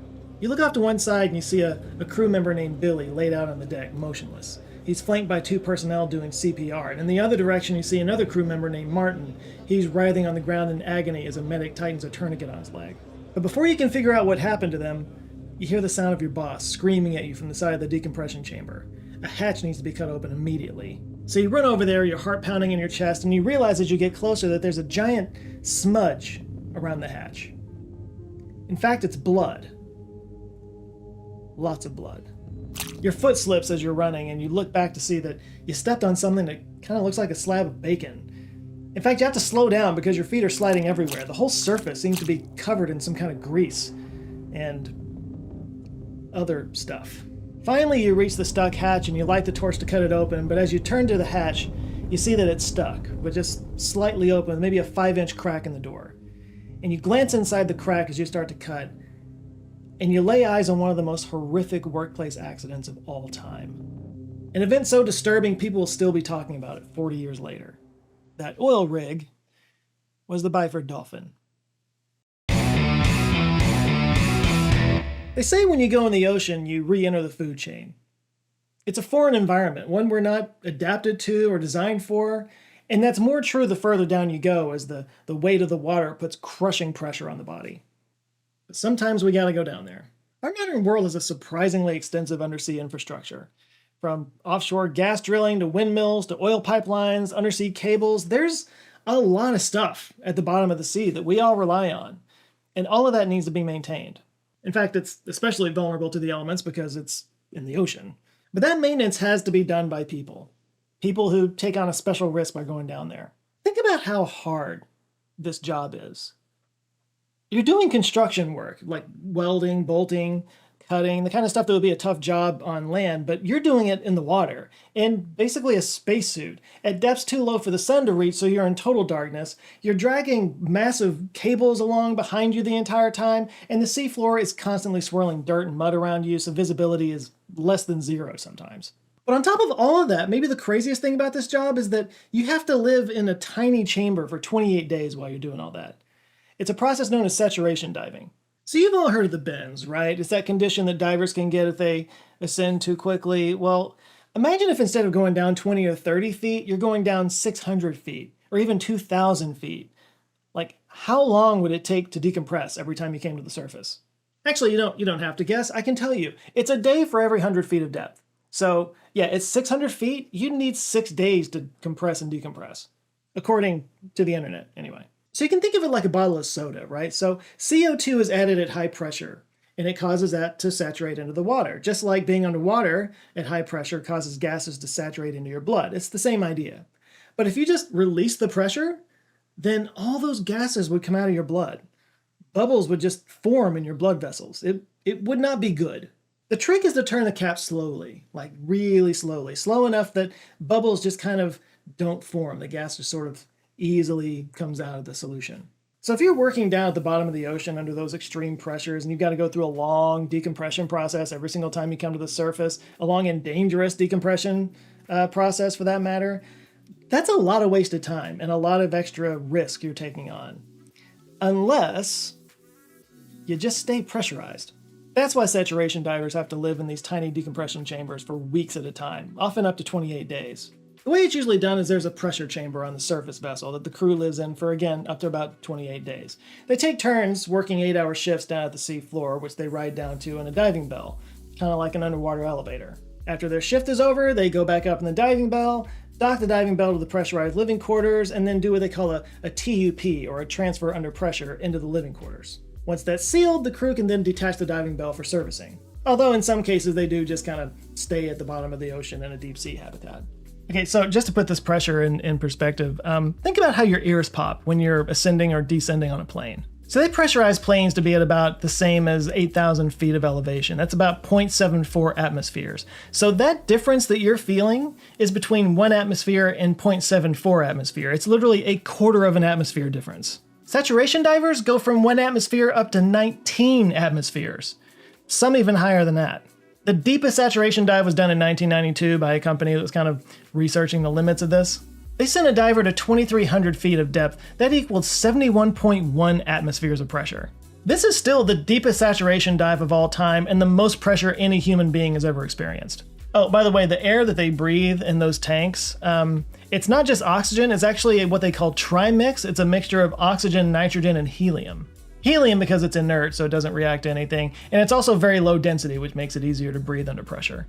But being that it's helium, it does have the expected side effects of breathing helium. That, combined with the fact that sound just kind of works differently under higher pressures, means that these people, some of the most badass construction workers on the planet, people doing construction work on the bottom of the ocean, are talking back and forth to each other, sounding like this. Hello. Well, it's the 19th of December. Anyway, I hope that gave you a smile because the rest of this video is horrifying. The Byford Dolphin was drilling in a gas field in the North Sea on November 5th, 1983. There were 4 divers total, including 2 British divers, Edwin Arthur Coward and Roy P. Lucas, and 2 Norwegian divers, Bjorn Bergesen and Truls Hillebekk. The depth that they were diving required that they be pressurized to 9 atmospheres, and they worked in shifts, with the British crew going down together while the Norwegians rested, and then vice versa. In the early morning hours of November 5th, Coward and Lucas were resting in their sleeping chamber, which in diagrams is chamber 2. Bergesen and Hillebekk had just come back up to the decompression chamber after finishing their 8-hour shift, which actually ran a few hours over. Once at the surface, they docked the diving bell to the decompression chamber with the help of 2 dive tenders, William Crammond and Martin Saunders. The way it works is that they dock to a trunk that kind of sticks out from the pressure chamber. It's kind of like an airlock in space terms, But once that connection is sealed, the trunk is then pressurized to 9 atmospheres. Then the crew can crawl across the tunnel. This is that transfer under pressure that I was talking about. They open the hatch to get into the pressure chamber, climb in, reseal the hatch, and then the dive tenders depressurize the trunk and detach the diving bell. Now, this was something that they did all the time, day after day, but on this particular day, something went wrong. What exactly happened has never been fully understood, though one of the crew did get the brunt of the blame, possibly unfairly. I'll get to that in a minute. Some say it may have been a communication issue because of the stormy conditions that day, but basically what happened is this. Bergerson had entered the chamber first and stood on the opposite side of the chamber while Hellevik was in the process of closing the hatch. But just before the hatch was fully closed, one of the dive tenders opened the clamp to free the tunnel from the diving bell. Again, we don't know if it was a communication issue or a mistake brought about by tiredness and fatigue, but when that clamp was loosened, the pressure shot out of that chamber. Just in case you're wondering how powerful 9 atmospheres of pressure can be, the diving bell weighed 80,000 pounds. This sent it flying across the platform. That diving bell smashed into Crammond and Saunders with the force of a semi-truck at full speed.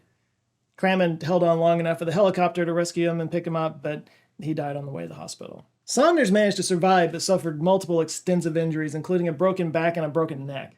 He was actually the only survivor of the Byford Dolphin incident, because the 4 guys inside the chambers, well, this is where things get really grisly. I would give you a content warning and ask you to skip ahead, but let's be honest, if you clicked on this video, this is the part that you came here for. Freaks. Coward, Lucas, and Bergerson just dropped dead.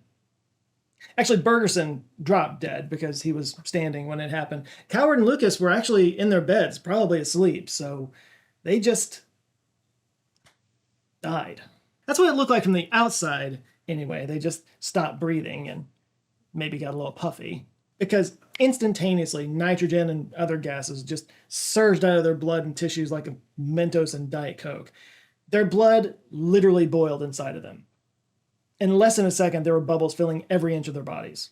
Blood circulation obviously was impossible, and their bodies just stopped functioning.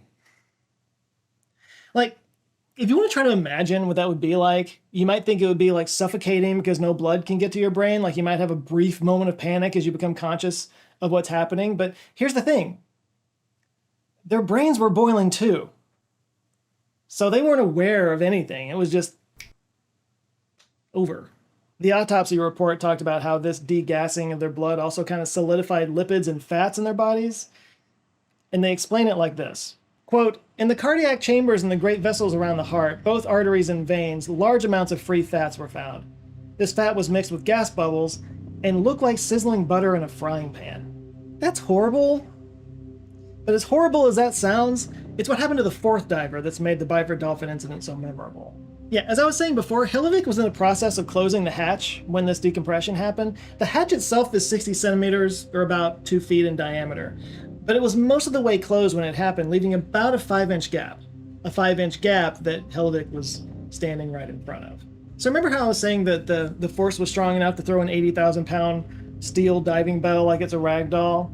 Well, there was that much force, then there was Hellevik, and then there was a 5-inch gap. It literally fired him out of the decompression chamber like a cannon. And he didn't go through smoothly either. To get much more grotesque, his body basically was pushed up against that gap in the door, which was right in front of his abdomen. And the pressure then pushed through his body, sending his abdominal organs flying through the hole.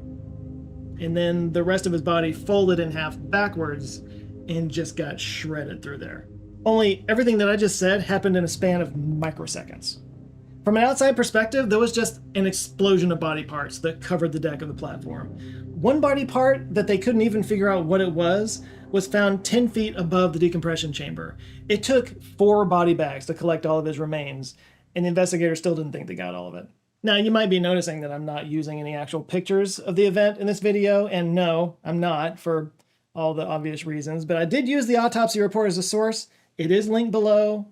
It's just as brutal as you think, so it is not for the squeamish. No, it literally just it literally flayed him apart. And because of the way his body folded, it kind of defleshed him. So yeah, there were like large chunks of skin laying around, including his face. It literally just ripped his face clean off.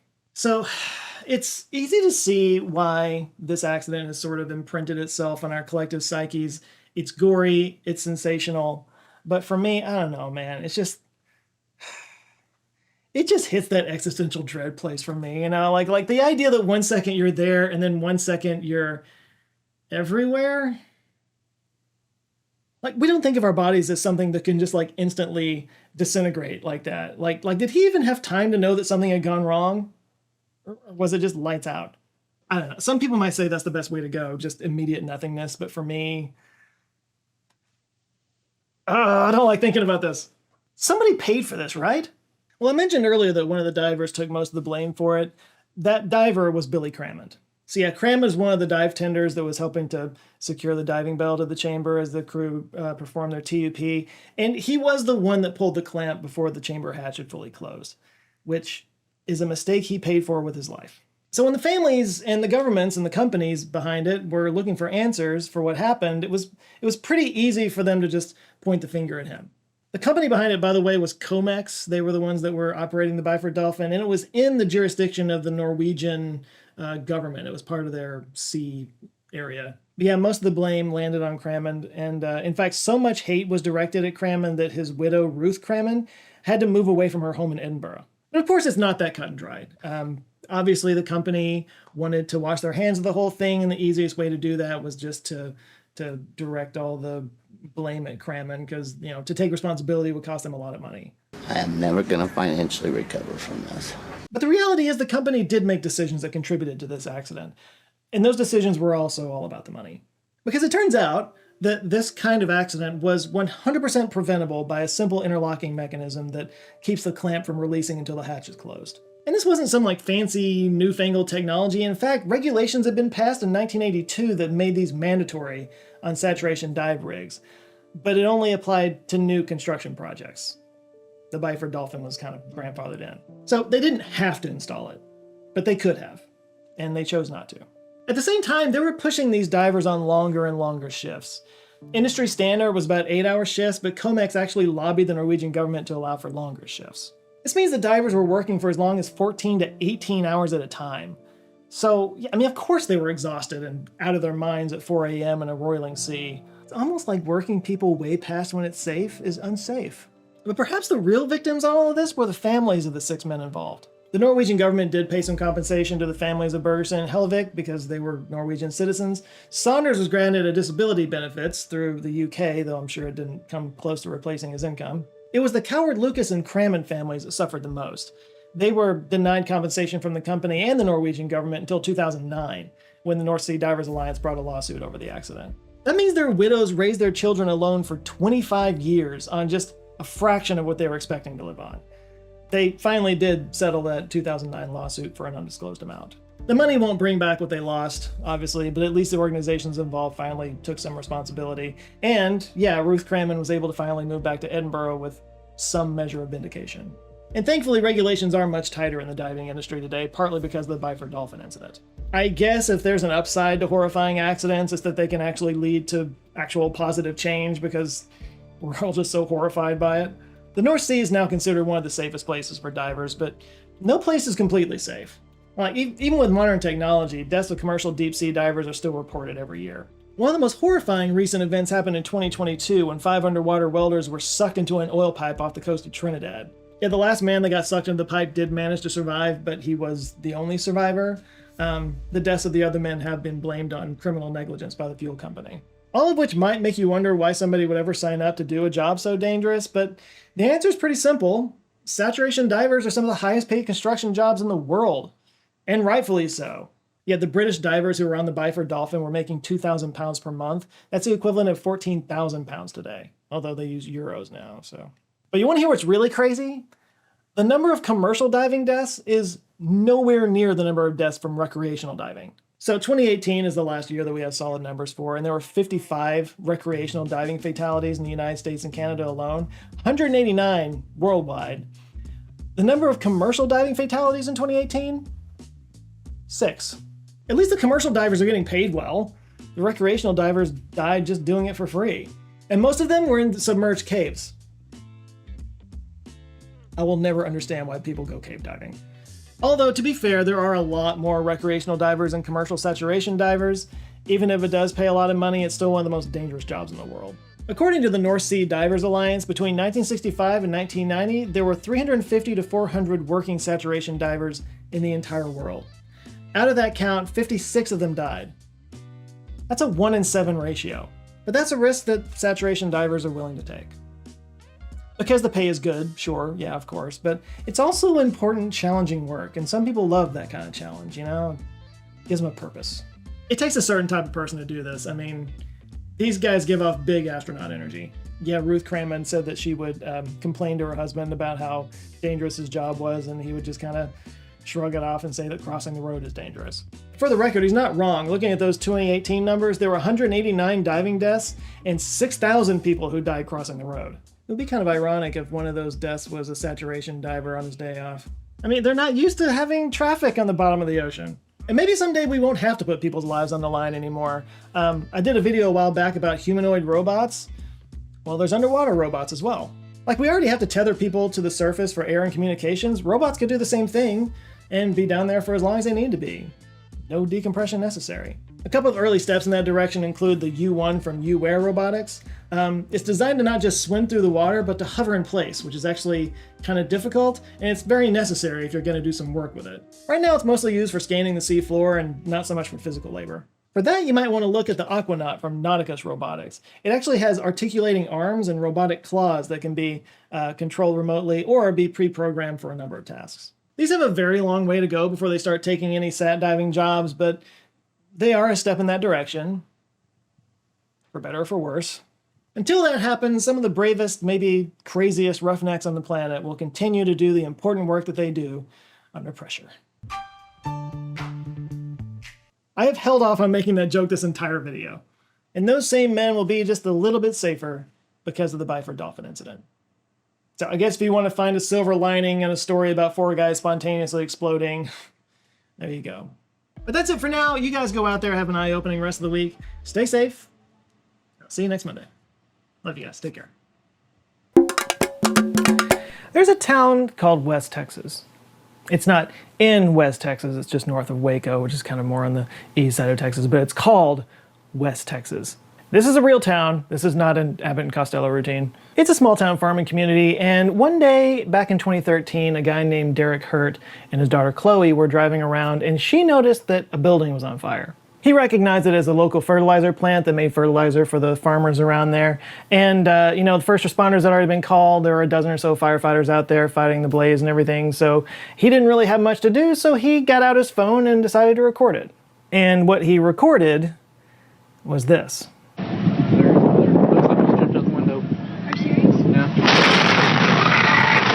Oh, you okay?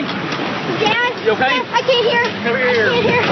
Get out of here. Please get out of here. Luckily, both of them escaped unharmed, but many others weren't so lucky.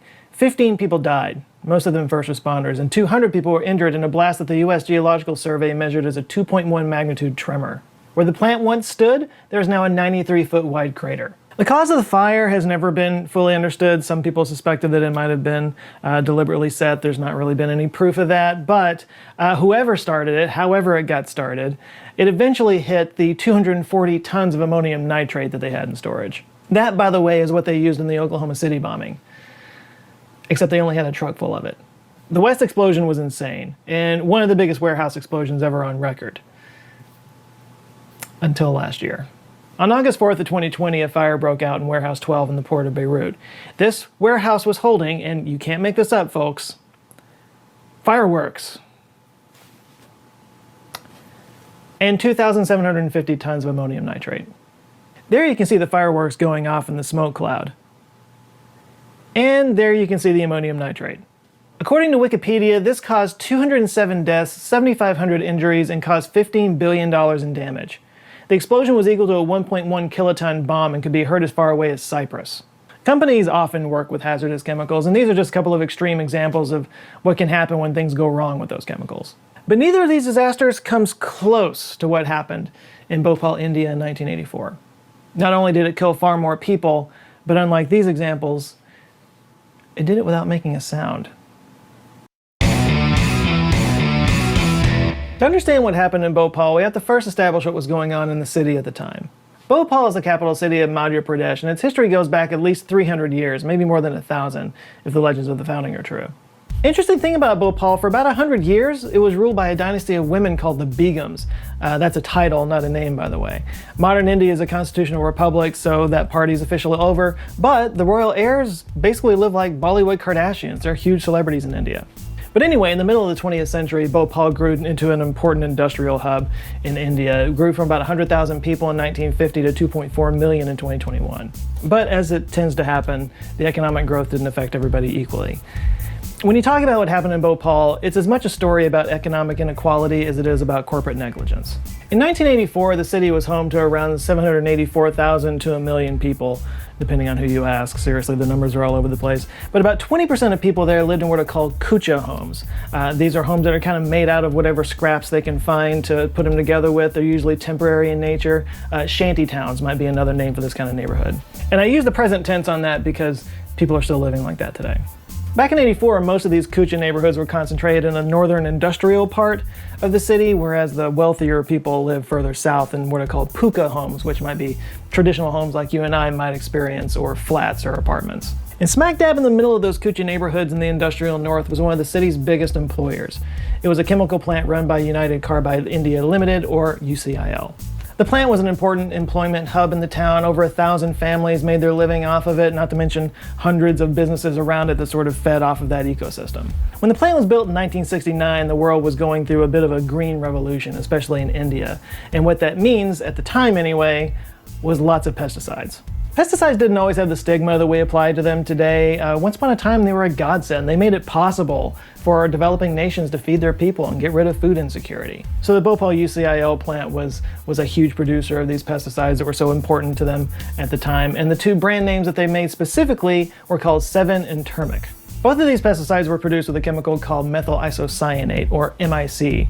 And originally it was produced in a plant in West Virginia and shipped over to India, but to save costs, they decided to start producing it locally at the plant in Bhopal. So after getting special permission to manufacture poison gas from the city, they opened up the new MIC production facility in 1979. So to make methyl isocyanate, you need a couple of ingredients. One is phosgene, which was an actual chemical weapon that was used in World War I. And the other one is methylamine, which, if that sounds familiar at all, is because you probably heard it in Breaking Bad, because it's used to make crystal meth. So you need the phosgene and methylamine to make methyl isocyanate, and you need methyl isocyanate to make the two pesticides Sevin and Turmeric. By the way, if you're wondering what exactly these two pesticides were designed to kill, the answer is pretty much everything. Old school pesticides weren't picky. According to the Missouri Botanical Garden, Sevin is toxic to, quote, a broad range of insects on certain fruits, berries, nuts, ornamental flowers, trees, shrubs, and on lawns. It's also toxic to bees, aquatic invertebrates, and, of course, humans. The other pesticide, turmeric, is highly regulated, but a spoonful of it can kill a rhino. It's also used as a rat poison, and, trigger warning, but burglars have been known to use this to kill guard dogs when breaking into houses. Yikes. Now, it should be said there's nothing inherently evil about these pesticides. Chances are you've eaten something that was grown with their help. But they are powerful chemicals that require special handling, or else things can go wrong.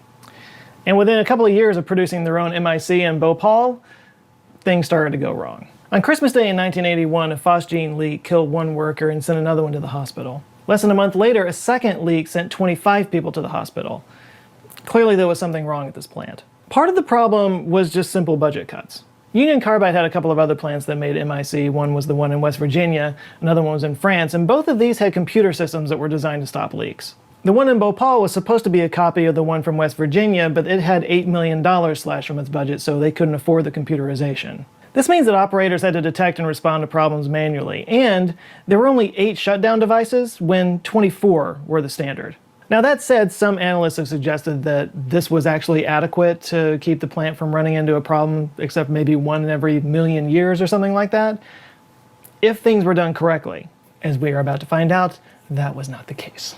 There were 3 underground tanks for storing the plant's MIC, each with a 60-ton capacity. 2 of the tanks were for top quality MIC, the third tank held runoff or waste product, and the operating instructions said that no more than half of each tank was to be filled. And all 3 tanks had refrigeration units to keep them cool.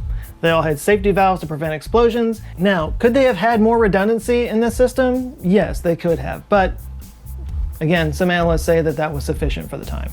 So what happened at Bhopal is very complicated. Corporate greed obviously plays a big hand in it. Race plays an issue. I'll let the commenters go to town on that one. But in the early 80s, India went into a famine. Crops began to fail, farmers ran out of business, and the need for pesticide went down. So UCIL and the parent company Union Carbide, they did what companies do. They slashed costs, they cut corners, they got rid of production and staff. Many of the more skilled workers went off to find new jobs elsewhere, and basically the plant was being maintained by a skeleton crew. The problems began to pile up, but they didn't go unnoticed. In fact, Union Carbide sent some of their own inspectors after the 25 people went to the hospital after that leak, and they found 61 safety violations. 61 safety violations that constituted, in their words, a risk for a serious incident to occur. Union Carbide claimed to have an action plan in place, but this was not enough for Indian journalist Rajkumar Keswani. He became an outspoken critic of UCIL and wrote a series of scathing articles claiming corruption and incompetence at the plant and warning of an impending disaster. Referring to the open kucha houses that surrounded the plant, he described Bhopal as, quote, a city on the edge of a volcano. His passion for this story stemmed from the fact that the person that was killed in 1981 was a personal friend of his. Unfortunately, his passion for this went unheeded, and the plant continued to cut costs and fall behind on maintenance issues. For example, a refrigeration unit was deactivated in June 1984.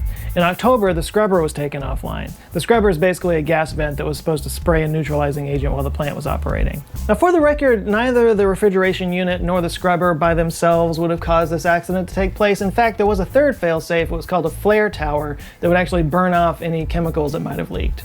At least there was one until November of 1984 when that got taken offline, supposedly to be repaired, and that repair kept getting delayed. So, let's review.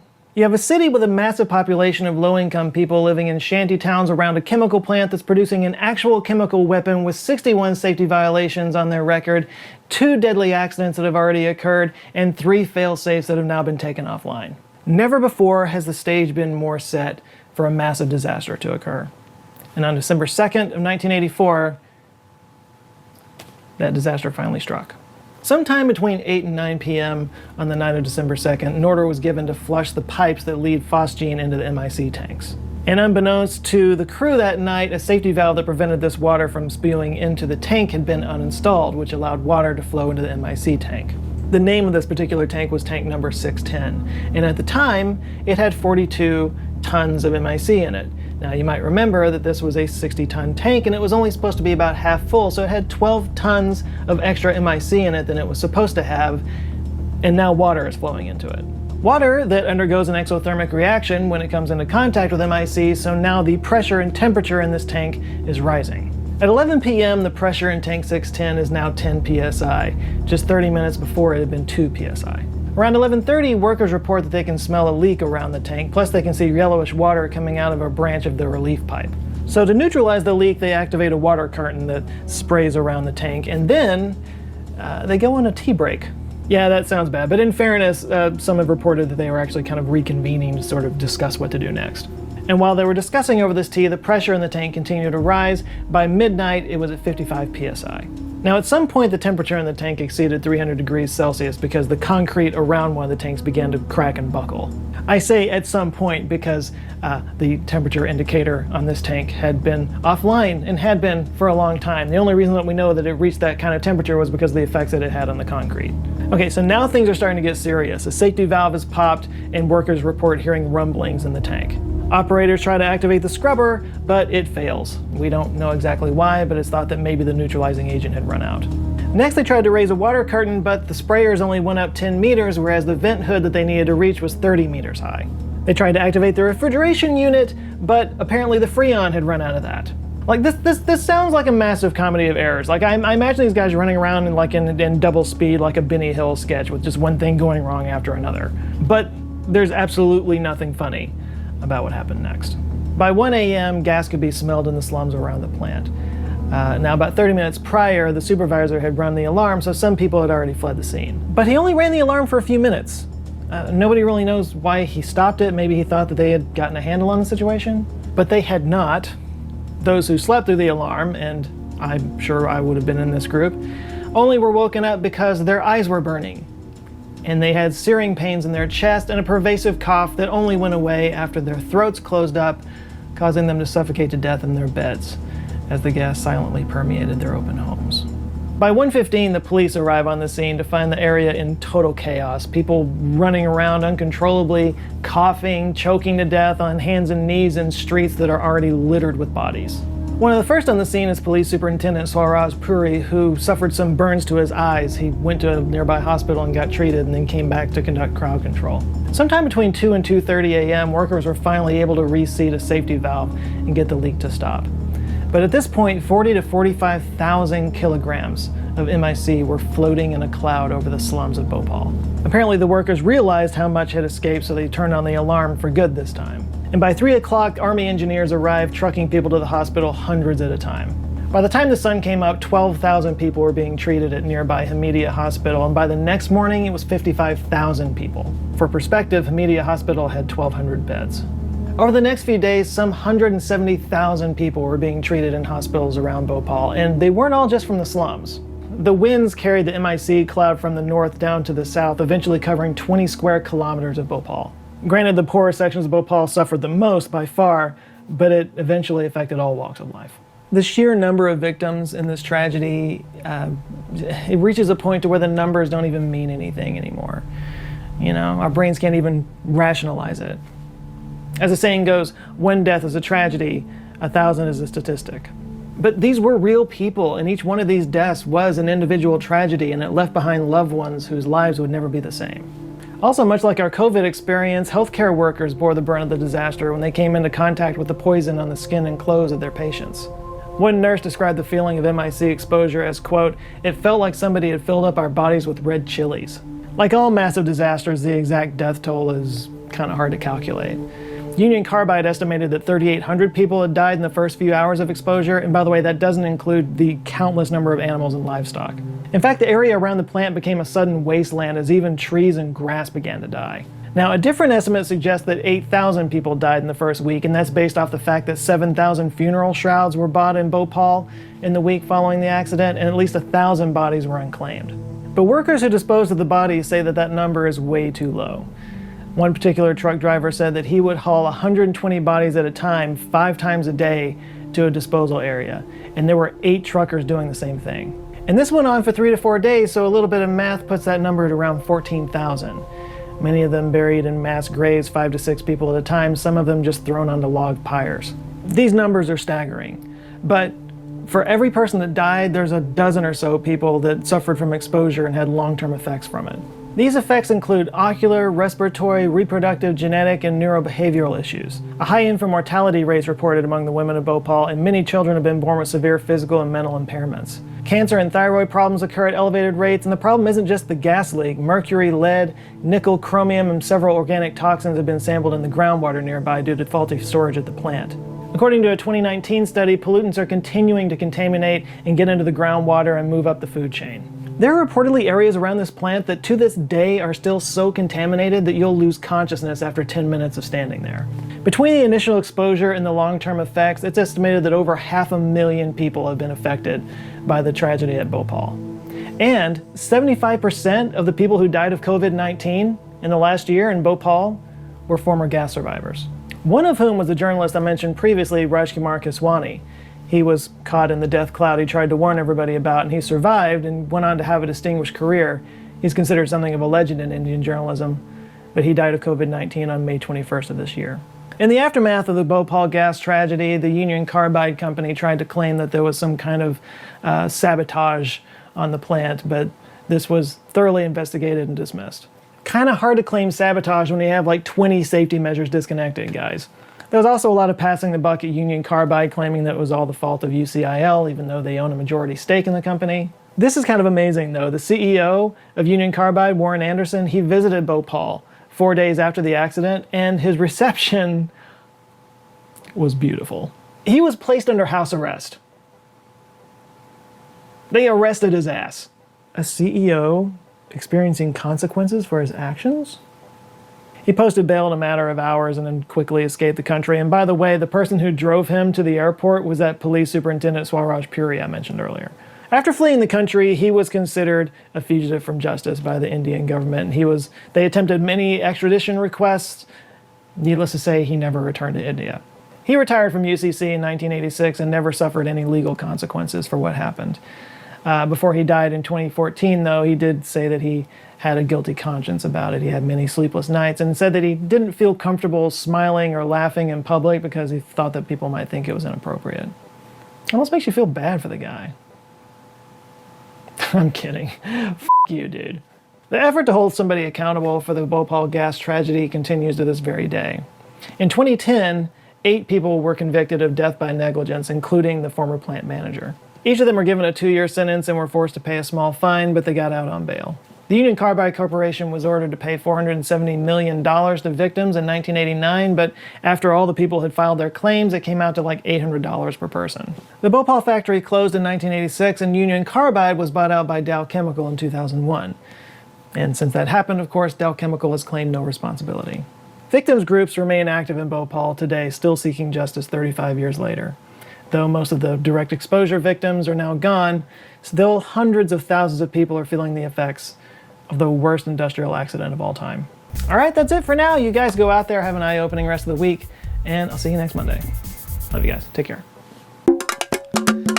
What's the worst job you ever had? Because there's a lot of different kinds of bad jobs out there, and they all suck in their own little sucky ways. There's the physically demanding job where you just wear down your body over time. There's the straight up dangerous job where you put your life on the line every day. There's the mentally exhausting job that brings you to the breaking point on a daily basis. There's the boring, repetitive job that just makes you feel like another cog in the machine. And then there's now all the jobs that exist thanks to the internet, like the overpaid know-it-all social media influencer douchebag. There will probably always be crappy jobs, at least until super intelligent AI comes along and automates us out of existence. But as bad as jobs might be today, they don't hold a candle to the just astonishingly dangerous jobs of the past. For most of human history, workplace safety just wasn't really a thing. It just was a completely foreign concept. If something had to be done, you just threw a whole bunch of human life and suffering at it. You know, the ancient Egyptians weren't exactly going through labor unions to build the pyramids. In fact, for most of human history, most of the work was done by a slave class that wasn't even being paid for their labor. Luckily, here in the land of the free, we only tolerated that for about 100 years or so. It wasn't really until the turn of the last century that the whole idea of workplace safety got any attention at all, with the birth of brotherhoods of railroad workers, the Knights of Labor, the American Federation of Labor, and work-friendly laws that provided protections for workers. Now, before you guys start getting political in the comments and start complaining about labor unions and mobs and corruption and that kind of thing, let's talk for a second about phossy jaw. Those of you who are squeamish just might want to, not be here for this one. Phossy jaw is also known as phosphorus necrosis of the jaw, and it's also called the "Dear God, why is the bottom half of my face falling off" disease. Because that's what happens. Your jaw falls off. It's unpleasant. White phosphorus, sometimes called yellow phosphorus, was used in matchsticks in the 1800s. The problem is when the matchstick workers were exposed to phosphorus vapor, it would combine with water and CO2 to create biphosphates in the mouth. Biphosphates. This would lead to pervasive toothaches. Eventually the teeth would fall out, the gums would swell, and release pus and a nice sweet, sweet smell of decay as the phosphorus eats through your jawbone. Eventually the jawbone would just separate from the rest of the face, which led to a common look that many matchstick workers had where their mouths just kind of hung open all the time. In fact, it was common for people with phossy jaw to wrap scarves around the top of their heads just to keep their mouths closed. This was obviously excruciating for the person that was suffering through this, and eventually their jaws would have to be removed just to save their lives. Phossy jaw was first linked to white phosphorus in 1839 by a physician in Vienna, but companies continued to use it throughout the 1800s, which eventually led to the matchstick workers' strike in London in 1888. Finland was the first country to ban white phosphorus in matches in 1872, and the United States eventually banned it with the White Phosphorus Match Act of 1912. This forced the match companies to use red phosphorus, which worked just as well as white phosphorus, but they avoided doing it for 73 years because, say it with me, it was a little more expensive. Luckily, this was the last case of a company putting their workers at risk just to save a buck, except no, it totally wasn't. In 1917, a mere 5 years after the United States banned white phosphorus, we entered World War I, and this was the first war where airplanes played a big part. And this spurred on the invention of glow-in-the-dark paint, which made it easier for pilots to see their instrument panels at night. By the way, I love the name they gave this stuff. They called it undark. It's like darkness, but un. They could have also named it unsafe, because it was safe, except totally not. Because Undark was made of zinc oxide and radium, a fact that the company who made Undark cleverly hid from the public by naming themselves the United States Radium Corporation. A quick background on radium: it's a radioactive element that was discovered by Marie Curie in 1898, and she did experiments with it throughout her life, and it did eventually kill her via aplastic anemia. In fact, the doorknobs to her lab are still dangerously radioactive to this day. Fast forward about 20 years and the USRC began hiring in their factory in Orange, New Jersey to support the war effort, and much like later on in World War II and World War I, a whole bunch of women came out and joined and started working in the factories to support the war effort. And a job at the Radium Corporation was actually considered a pretty good job at the time, you know? There wasn't a lot of loud, heavy factory equipment to deal with, it was air conditioned, and it paid pretty well. A radium girl could make $20 a day just painting dials. $20 a day doesn't sound like much now, but considering back in the day you could get a whole house for $3,200, not bad. Wish I could get a house for $3,200. And the only downside is, you know, early death, that kind of thing. I mean, you just have to weigh how much you want to keep living versus how much you like air conditioning. And by the way, it's not just that they were handling dangerous radioactive materials, it's that they were doing so while being told that it was completely safe. In fact, the women were coached to do what they called the lip dip paint technique, where they actually used their lips to pull the brush to a fine point. They were just ingesting this stuff day after day after day. And they actually thought that the paint was so safe that they actually used it to paint their fingernails because they found that at night when it glowed, it was fun and alluring. It's not like the company didn't know that this was dangerous, okay? The managers would actually wear lead aprons when they walked out on the floor, and they handled the paint with ivory tongs. Cool, guys. Tight. And inevitably, of course, bad things started to happen, and the first unfortunate victim was a girl named Molly Magia. So what radium does is it binds to calcium, so it finds its way into the bones where it kind of pokes holes in the bones, making them brittle and weak. And it affects the bones that the body stresses the most, so like the legs and, of course, the jaw. Much like Fossey's jaw, it started as a toothache. As her teeth were pulled, it was replaced by dark pustules oozing blood and pus. Her legs started hurting so bad that she couldn't even stand on them anymore, and as she became bedridden, her jaw continued to deteriorate, eventually breaking apart into several pieces. Eventually, her whole jaw had to be removed, and it was so fragile that as they pulled it out of her face, it literally crumbled in the doctor's hands. Sadly, Molly died soon after due to complications when her blood vessel burst in her throat. And the doctors, perhaps at the behest of the company, listed her cause of death as syphilis. Ah, the old let's get out of our responsibility by calling the woman a whore bit. A classic. Sadly, Molly's horrific experience would repeat itself over and over and over and over again. And the USRC would continue to deny responsibility even after an independent study linked their deaths to radium poisoning. They just went and did their own study, which, shocker, said that they weren't responsible for it. In fact, the claims of the factory workers weren't taken seriously until the doctors who treated them began dying of radium poisoning. The death of Dr. Edwin Lehman finally resulted in a class action lawsuit against the company by the workers, but if you think that things are about to get a little bit better, they are not. Because the judge in the case postponed the trial over and over and over again until the women just had to settle out of court, which of course means that the company didn't have to admit to any wrongdoing. Now, nobody knows exactly why the judge did this, but the fact that he was a shareholder in the United States Radium Corporation, I'm sure that had nothing to do with it. The only real good news here is that this case did get widespread news attention and led to lawsuits at other radium corporations. Yes, there were more than one, and some of these did actually go in the favor of the plaintiff. And it was because of the plight of the Radium Girls that eventually watchdog groups like the Occupational Safety and Health Administration were formed, but sadly, most of the Radium Girls didn't get to actually see this take place because they all died by the 1930s. Now, it might be tempting to ask why these women were so willing to work with such a dangerous substance or say they were too stupid to know any better, but in all fairness, there was kind of this radium craze going on at the time. You know how in comic books people become superheroes because they got exposed to gamma rays or some kind of nuclear energy? People kind of believed that back then. Like, that's where those ideas in the comic books came from. When we first discovered radioactivity, people were just fascinated by this idea that energy was just coming out of rocks and stuff. I mean, surely you could use that to give yourself vim and vigor. So they actually put radium in all kinds of stuff, thinking it was good for you. There was a drink called Radithor that contained radium salts and was praised for its health benefits. There was a radium-infused toothpaste called Domarad that was said to make your teeth whiter with the power of nuclear energy. There were radium-treated pots called Revigators that would infuse water with radium when you drank out of it. Spas even offered radium mud baths and skin treatments. Stuff like this was everywhere, so of course the factory workers didn't think twice about working with radium. They probably even thought it had some health benefits. The difference is the water and the toothpaste and all that stuff, they just had trace amounts of radium in it, whereas this undark stuff was just loaded with it. In fact, I covered in a previous video the story of David Hahn, the nuclear Boy Scout, and he actually collected clocks that had radium glow-in-the-dark paint in it and used that to make a working nuclear reactor. So yeah, just smear some more of that stuff on your lips there, ladies. Now, I would love to say that the Radium Girls and the Fosse Jaw were isolated cases, but they are very not. From the Hatters and the Haberdashers that went crazy from mercury poisoning to the mule spinners cancer that affected workers in the textile industry, this is by no means unique. Today you hear about horrible working conditions in places like Amazon's fulfillment center, and of course the threat today is that if humans can't keep up the pace, then they'll just be automated out of a job completely. As long as it costs companies less money to settle lawsuits than to improve workplace conditions, there will always be occupational hazards. And before anybody goes on an anti-capitalism rant in the comments, I should just point out, Chernobyl, 3.6 Rontgen. Not great, not terrible. But I'll wrap this up by going back to my first question. What's the worst job you've ever had? Let's see if anybody can beat losing their jaw from work. Talk about it down in the comments.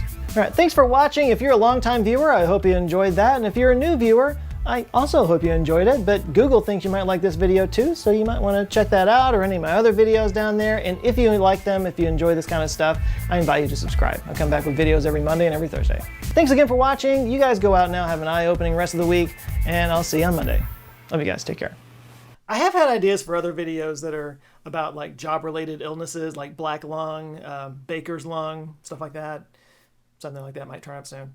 Anywho, in the meantime, another quick announcement. You guys have probably noticed that we've been dropping merch throughout the year. Dropping merch like 90s Mike Tyson. So our merch drops have all been very limited, exclusive to certain months, and if you miss them, then they're gone forever, right? I mean, that's how drops work. Well, in the spirit of the season and keeping the lights on around here, we're bringing them back for Black Friday. All the stuff you missed this year, the Tritium Tour shirt, the Dodecahedron, the More You Joe stuff, it's all coming back for 1 weekend only. So mark your calendars, and if you're smart about it, you can get all your Christmas shopping out of the way early. For once in your life. So that's November 28th through the 30th. Everything's discounted 25%. Of course, you are welcome to buy from my store at any time, but you could save some money this way, so that'd be neat. Henry VIII was a kooky guy. For lots of reasons, just one of which was he was an obsessive hypochondriac. In fact, he was known to sleep in a different bed every night to avoid catching whatever disease might have been going around. Yeah, who would have thought that the guy who beheaded all of his wives might have been a little paranoid? But maybe he had a reason to be? After all, when he was born, Europe was still rebuilding after the Black Death, which killed 1/3 of its population. Keeping in mind they didn't have the germ theory of medicine back then, so they didn't really know what caused the plague in the first place. Meaning they didn't know if it would come back. And besides, his reign was a bit marred by a plague of its own. A disease that ranks right up there with Ebola in terms of not just deadliness, but the speed of its deadliness. Like, once you started showing symptoms, you had literally hours to live. The main symptom being that it made you sweat. Like, a lot. It killed thousands of people in multiple waves of outbreaks throughout Henry VIII's reign, and it became known as the sweating sickness, or Sudor Anglicus. The Latin makes it sound extra creepy. Imagine you're a sheep herder in the late medieval England, say 1485. You wake up one morning, out in the field like you do, enjoy a quick snack of bread or barley, roll up your sleeping kit, and head out to tend your flock. As you're walking the field, tending to your favorite lamb, enjoying a beautiful sunrise, you suddenly get this wave of apprehension coming over you, just like a sudden sense of impending doom. Within 30 minutes, you break into a shiver.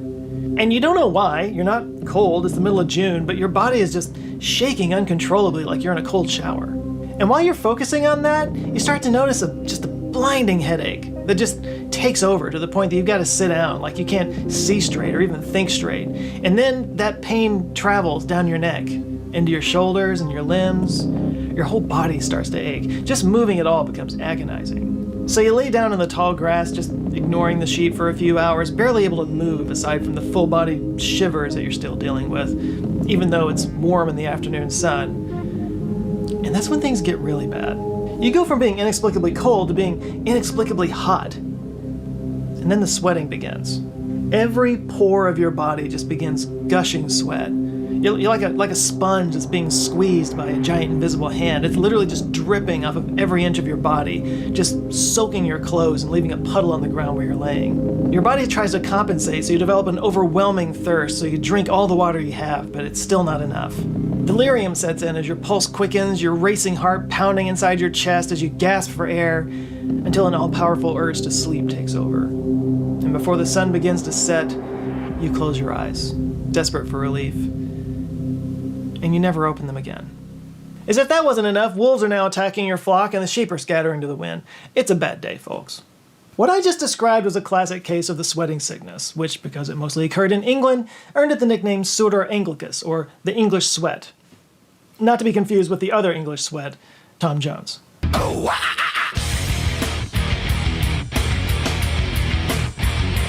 The sweat appeared in England in 1485, which just happened to coincide with the end of the Wars of the Roses, so a lot of people think that it may have come over with Henry Tudor and his army. Yeah, the Wars of the Roses were a house war between the Lancasters and the Yorks that went on for like 30 years, and it ended in 1485 at the Battle of Bosworth Field, where Richard III was killed, and then Henry Tudor took over. Yeah, Henry Tudor had kind of been banished to France, but he was able to raise an army there and come back to win his throne back or whatever, but a lot of people think that he brought the sweating sickness with him. Henry Tudor, by the way, was also known as Henry VII, Henry VIII's father. So Henry and his army came through all... But it seems a few of them were all... That is just a theory, though. Some people think that it was already in England before Henry got there. In fact, some reports say that Richard III had fallen ill the day before the battle, and some of his symptoms do match up with the sweating sickness. Either way, Henry Tudor took the throne at the end of August, and the first cases were reported on September 19th. And it spread like wildfire over the next month and a half, killing thousands of people in and around London. In some areas, literally half the population was wiped out. And it did not discriminate. It killed the lower and upper classes alike, including 2 Lord Mayors and 6 aldermen. Being 1485, and they didn't really understand how diseases spread, a lot of people thought that this was like God's punishment for people who supported Henry Tudor. So yeah, that didn't exactly win him a lot of fans in his new kingdom. But luckily, it ran itself out pretty quickly, and by the end of October, the disease vanished. I can't help but think that they were probably breathing a sigh of relief at that, because, the Black Death was still pretty big in cultural memory. But luckily, the disease stayed away for a couple of decades anyway. I mean, there was a case here or there, but nothing major. But then in 1502, England was like... with a series of outbreaks in 1502, 1509, 1517, and 1528. The 1502 outbreak was not quite as noteworthy as that first one, but it did affect a few hundred people, including some royals. The 1507 outbreak was a little bit smaller, but the 1517 outbreak, that one reached epidemic proportions. And for the first time, some cases actually appeared in mainland Europe, over in Calais, which was English territory at the time. But interestingly, it only seemed to affect the English people. Like the only cases in France were of English people living in France. But even back home, foreign dignitaries commented on how it hardly affected foreign visitors at all. This has never really been explained. But it was a 1528 outbreak that really took things up a notch. I mean, this outbreak came along gonna make you sweat till you bleed. Do you know how much you have to sweat before you start to sweat blood? It's not good. The 1528 outbreak swept across the entire country of England, stopping only at Scotland because of the bagpipes. It did actually jump the waters to Ireland this time, where it killed their Lord Chancellor Hugh Inge, which I don't know who that guy is. I'm assuming Lord Chancellor is a big deal. Sounds important. This, by the way, is the outbreak that caused Henry VIII to start bed hopping to avoid the disease. In fact, he bailed out of London entirely and was constantly traveling between different homes and castles and whatnot, which, credit where it's due. That was kind of smart, considering he didn't know what germs were. And he had good reason to be paranoid. Many people around him got sick, including Anne Boleyn, who was his mistress at the time. She obviously survived the disease. But this round of the sweat actually managed to catch a real foothold in Europe, showing up in Hamburg in July of 1529, and then spreading north across Denmark, the Netherlands, Sweden, and Norway, and south into Strasbourg, Cologne, and Marburg, eventually holding out in the Swiss Confederacy. Thousands upon thousands died in this outbreak, and it seemed to be dancing into plague territory, but it did finally burn itself out and disappeared forever. I'm kidding, there was another outbreak. In 1551, the last of the major outbreaks occurred 22 years after the big one, but this one was kind of small by comparison. It mostly stuck to the rural areas and the smaller cities. It killed about 1,000 people in Shrewsbury and Halifax. But what's most noteworthy about this one is how well documented it was. This is where we got to talk about a guy named Johannes Caius. Johannes Caius was an interesting character. First of all, his name wasn't Johannes Caius, it was John Caius, but he Latinified his name to sound more impressive. So he realized that it was affecting the wealthy and the nobility, so he kind of promoted himself to them as an expert in the disease, which he did have some experience as a physician, but it was mostly a cash grab. But it was a move that worked. He became kind of a celebrity around this disease. You might even consider him an influencer of his day. And he used that fame and experience to publish a book in 1552 titled The Sweating Sickness, a Bouquet or Counsel Against the Disease Commonly Known as the Sweat or Sweating Sickness. This went on to become the definitive document in regards to the disease. Most of what we understand about sweating sickness, all the symptoms I was talking about, that came from this book. Now, granted, there was plenty of other writings and letters from that time period that talked about it, but this is what most people refer to. For example, he described the 7 stages of the disease, saying, quote, "The first is suddenness, shrewd in this, that it taketh a man suddenly, even in perfect health, without any token or feeling of sickness past, shewed of any precedent cause, as heaviness of mind or loathsomeness. The second is sweat, which is a continual sweat without any rest, but by any way to be driven away. The third is a great heat, and an unquenchable burning, as it were, in all the body. The fourth is an intolerable thirst and desire of drink. The fifth is a quick pulse, and a strong with great beating and pain about the heart. The sixth is a shortness of breath, and an evil and difficult drawing of the same. The seventh is a drowsiness, and a desire to sleep, with a marvelous heaviness of the head." I'll link the whole document down below. It's a fascinating look into how epidemics were handled 500 years ago, as well as a Mad Max-style hellscape of syntax and grammar. As for treating the disease, his recommendations were pretty simple, basically to rest as much as possible, as early as possible, and to let the sweating run its course. So he advised people to not try to cool themselves down and to, quote, "eschew all cold air and wind." He also said to avoid food and drink for 24 hours and to not fall asleep if possible. And this advice was actually awful. That's terrible advice. If your body's purging fluids, you need to replace them to avoid dehydration. I guess at least it wasn't anything about like bloodletting or leeches or anything like that. Say, who's the barber here? This advice would go on to kill thousands of people. Or at least it probably would have. What actually happened was it disappeared. The 1551 outbreak was pretty much the last one. There were a couple of other minor outbreaks of diseases that kind of seem similar to the sweating sickness, but it's not for sure whether or not it's the same thing. In 1644, an outbreak in the town of Tiverton killed about 400 people, and they called it the sweating sickness, but there were no records of the actual symptoms, so it's kind of impossible to know if it was the same thing. A bit more famously, the region of Picardy, France, experienced a series of outbreaks between 1718 and 1918 that came to be known as the Picardy sweat. And this is thought to have been a variant of the English sweat. This one was far less deadly, but it tended to kind of keep popping up over and over. It was kind of like whack-a-mole with this one. And it did have some symptoms that were distinctively different from the English version. For instance, this one had a skin rash that was pretty bad. Now, the upside of the Picardy sweat is that the later outbreaks of it occurred at a time when we had a much better understanding of diseases, which might point to a probable cause for the original disease. For example, a 1906 outbreak affected 6,000 people, and it was studied by a French bacteriologist named André Chantemesse. And he noticed that it tended to affect people who lived on farms or people who slept closer to the ground, which suggested possibly a rodent-borne illness like hantavirus. Which gets us into the theories around the sweating sickness, which there's no shortage of.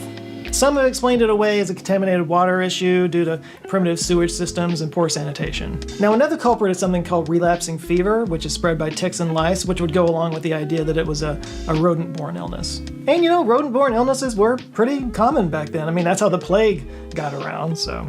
It also seemed to kind of follow the epidemiological patterns that one would expect if it was spread that way. On the other hand, some of the symptoms that came along with relapsing fever didn't really line up with sweating sickness, like large scabs at the bite sites and skin rashes all over the body. Again, that was never reported with sweating sickness. A researcher in 2004 suggested it might have been anthrax. Yeah, I guess anthrax spores can kind of get carried in raw wool and infected animal carcasses, but this is kind of a fringe theory. It's not really widely supported. What is widely supported was that original hantavirus theory. Hantaviruses are zoonotic diseases, meaning they come from animals like rodents and bats, some insect eaters, but they can also spread person to person, which the sweat had attributes of both. In fact, the outbreaks tended to occur during seasons when rodent populations were high, and it often corresponded with heavy rainy seasons, which would lead to larger than average rodent populations.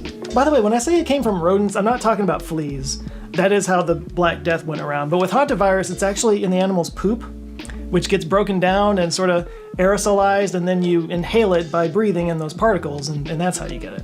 Yeah, you just get it by, breathing poop. Nothing gross like a bug bite or anything. Of course, it's not the virus that gets you, it's the disease that it causes, and with hantaviruses, the disease was HPS, or hantavirus pulmonary syndrome. And HPS has a lot of the same symptoms. It starts with a fever and chills, muscle aches, and then you get a debilitating headache. Now, profuse sweating is not necessarily a common symptom of hantavirus, but it does cause vomiting and diarrhea, which is a bit of a fluid purge. And the disease eventually gets into the lungs, leading to shortness of breath and irregular heartbeat.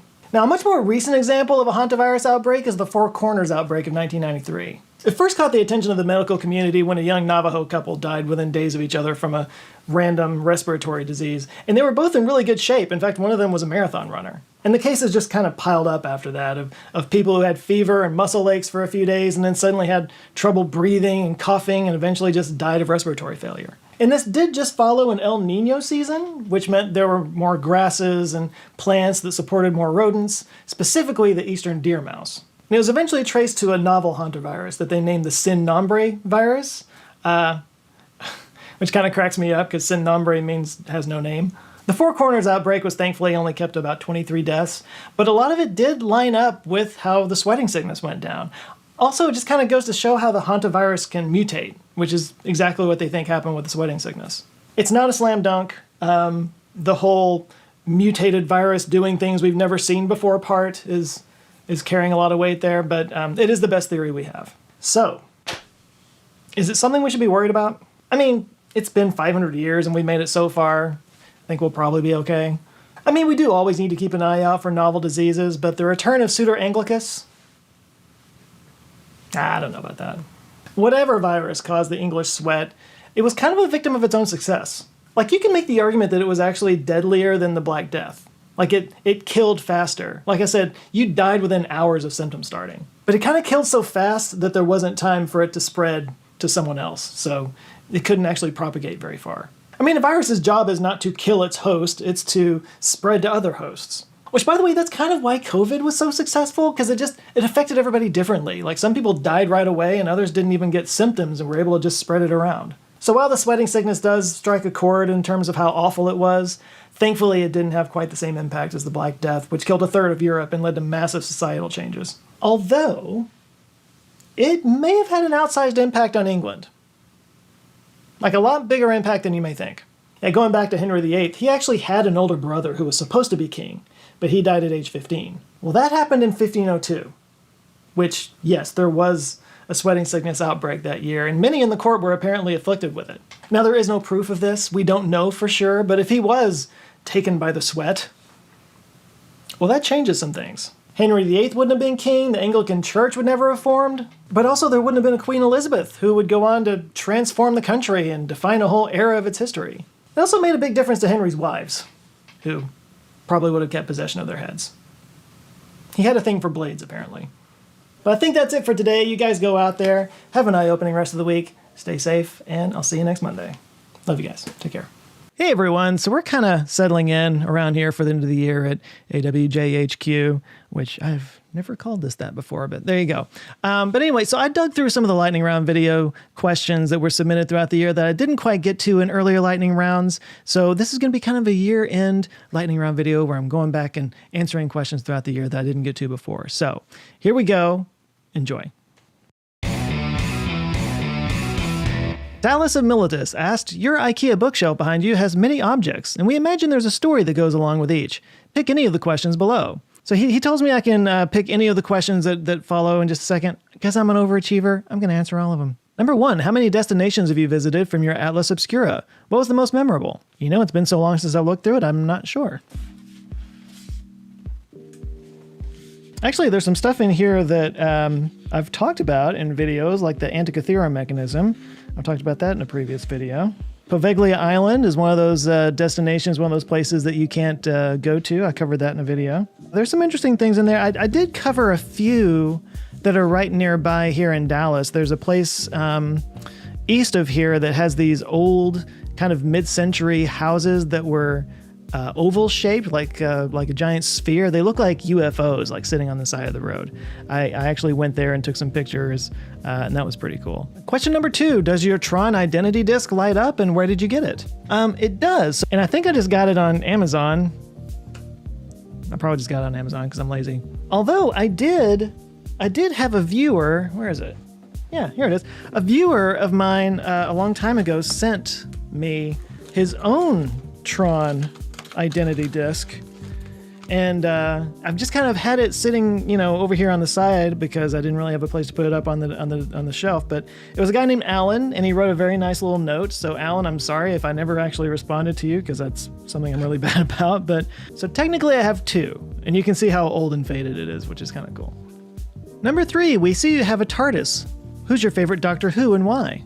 I wouldn't claim to be a Doctor Who fan necessarily. I did get into it for a while back when Christopher Eccleston first took over in 2005 when they had that sort of reboot. And I followed it up until Peter Capaldi became the Doctor. And then I just kind of lost interest. That's not a reflection of Peter Capaldi. I'm sure he was great. I just... sometimes you just move on in your life, and I just moved on at that point. So I followed through Christopher Eccleston, David Tennant, Matt Smith, and I kind of lost interest after that. But between those 3, David Tennant would be my favorite, which apparently he's coming back. I saw he's going to be like sort of a bridge doctor for a while until the new one comes up. So I don't know what that's about, but kind of cool, I guess. Number 4, is that a Professor Proton action figure? No, I don't know what Professor Proton is, sorry. Number 5, where'd you get your Mjolnir? Amazon. Thomas F. Bolden asked, what's the percentage of people working in the visual media who have blue eyes compared to the general population? I suspect it's much larger. Why? My assumption is that you're suggesting that people with blue eyes might see better, and that's why they go into the visual media, because I can tell you, as somebody with blue eyes, I can assure you that is not the case for me anyway. I got LASIK and I'm still wearing glasses. That's how bad my eyes are. My eyes beat LASIK. So, but the question got me curious, so I looked around, and everything that I saw suggested that eye color doesn't really affect the quality of eyesight. I did see that darker pigments that absorb more light might reduce night glare and give a better clarity of vision at night, but a lighter eye color might have more sensitivity at night. So yeah, I mean, based off the little bit of looking into it that I've done, I don't think that eye color would have anything to do with whether or not one works in the visual medium. Now, if you want to talk about like the different ethnicities associated with different eye colors and the socioeconomic conditions that would cause one group or the other to, be drawn to or have opportunities in visual media, that's a whole different conversation, but I'm sure that's not what you're asking about. From what I can tell, there's no difference. Brian Beswick asked, Science Mom and Dad are heading toward a divorce. Who do you want to live with? And your crazy Uncle Science is also an option. Okay. So Brian pointed me to a couple of articles on a couple of different science things. He likes to make me read. So one of the articles was referencing a program called Pantheon Plus, or a project called Pantheon Plus, where they were kind of tracking Type 1a supernova explosions to sort of gauge the expansion of the universe. So basically, this project led to a new analysis that suggests that 66.2% of the universe manifests as dark energy, while the remaining 33.8% is a combination of dark matter and matter. All of which suggests that there is a Hubble constant of 73.4 kilometers per second per megaparsec, with about a 1.3% uncertainty. Stated another way, for every megaparsec, or 3.26 million light years, this estimates that in the nearby universe, space itself is expanding at more than 160,000 miles per hour. And the paper basically suggests that there might have been sort of an inflection point where the force of gravity, especially from dark matter, kind of controlled and constrained the universe, and then flipped over to a dark energy dominant system where dark energy takes over and pushes everything apart. And now they're kind of working to understand why that happened. And the second article was talking about how some astronomers think that maybe cosmic inflation might not have actually happened. And cosmic inflation is kind of another way of saying the Big Bang. That was the inflation that they're talking about. Long story short, I think this kind of gets to the heart of the whole cosmic conundrum thing that's going on, where like measurements from Type 1a supernova explosions don't jibe with the observations from the cosmic microwave background radiation. Dr. Becky actually just did a great video about this, and I'll link to it, where she's talking about how JWST, they were hoping would shed some light on this problem, and it actually is sort of made it worse. But in the second article, they propose that possibly in the future, a cosmic graviton background radiation image might show that, or might actually solve this problem, because the force of gravity that was formed in the first instant of the Big Bang would still be reflected in a sort of graviton background. Now, of course, we haven't even found the graviton yet, much less be able to create telescopes around it, but it's sort of like a future science kind of thing. Back in October, Robin asked, the SS Richard Montgomery, the doomsday shipwreck at the mouth of the Thames, is, according to a number of experts, in a precarious situation, whereas the UK government is downplaying the risk. Okay, so I knew absolutely nothing about this story, and it has officially blown my mind. Maybe people in the UK are well familiar with it, but holy hell, man. Okay, so the USS Richard Montgomery, or just the SS Richard Montgomery, it was a Liberty ship that was built in the US during World War II. So Liberty ships are these kind of very quickly constructed cargo ships that ran supplies to troops in battle areas and stuff. Anyway, in August of 1944, this ship, the SS Richard Montgomery, it was loaded up with cargo, and it was sent over to the UK, where it was going to be joining a convoy to Cherbourg, France, where the Allies had just, kind of established control after D-Day. And once it got there, right at the mouth of the Thames, at the near the town of Sheerness, it basically accidentally steered into a shallow area and ran aground on a sandbank. And it's still there. The ship kind of just broke, and they couldn't repair it, so they just kind of, they had other problems to deal with. It was the middle of a war, so they just left it there. The only problem is that cargo that I was talking about included over 6,000 tons of munitions. Yeah, those have never been removed. Apparently, they tried to unload the cargo for about a month after the ship first, kind of wound up there, but it started cracking apart, like literally splitting in half, and became unstable, so it wasn't safe to go down there anymore. So they decided to just kind of deal with it later. Later still has not happened. There's been an exclusion zone around the wreck since 1973, when the Protection of Wrecks Act was passed, not to be confused with the Protection of Wrecks in Effect Act, which was passed in the 80s, or would that be the 90s, I guess.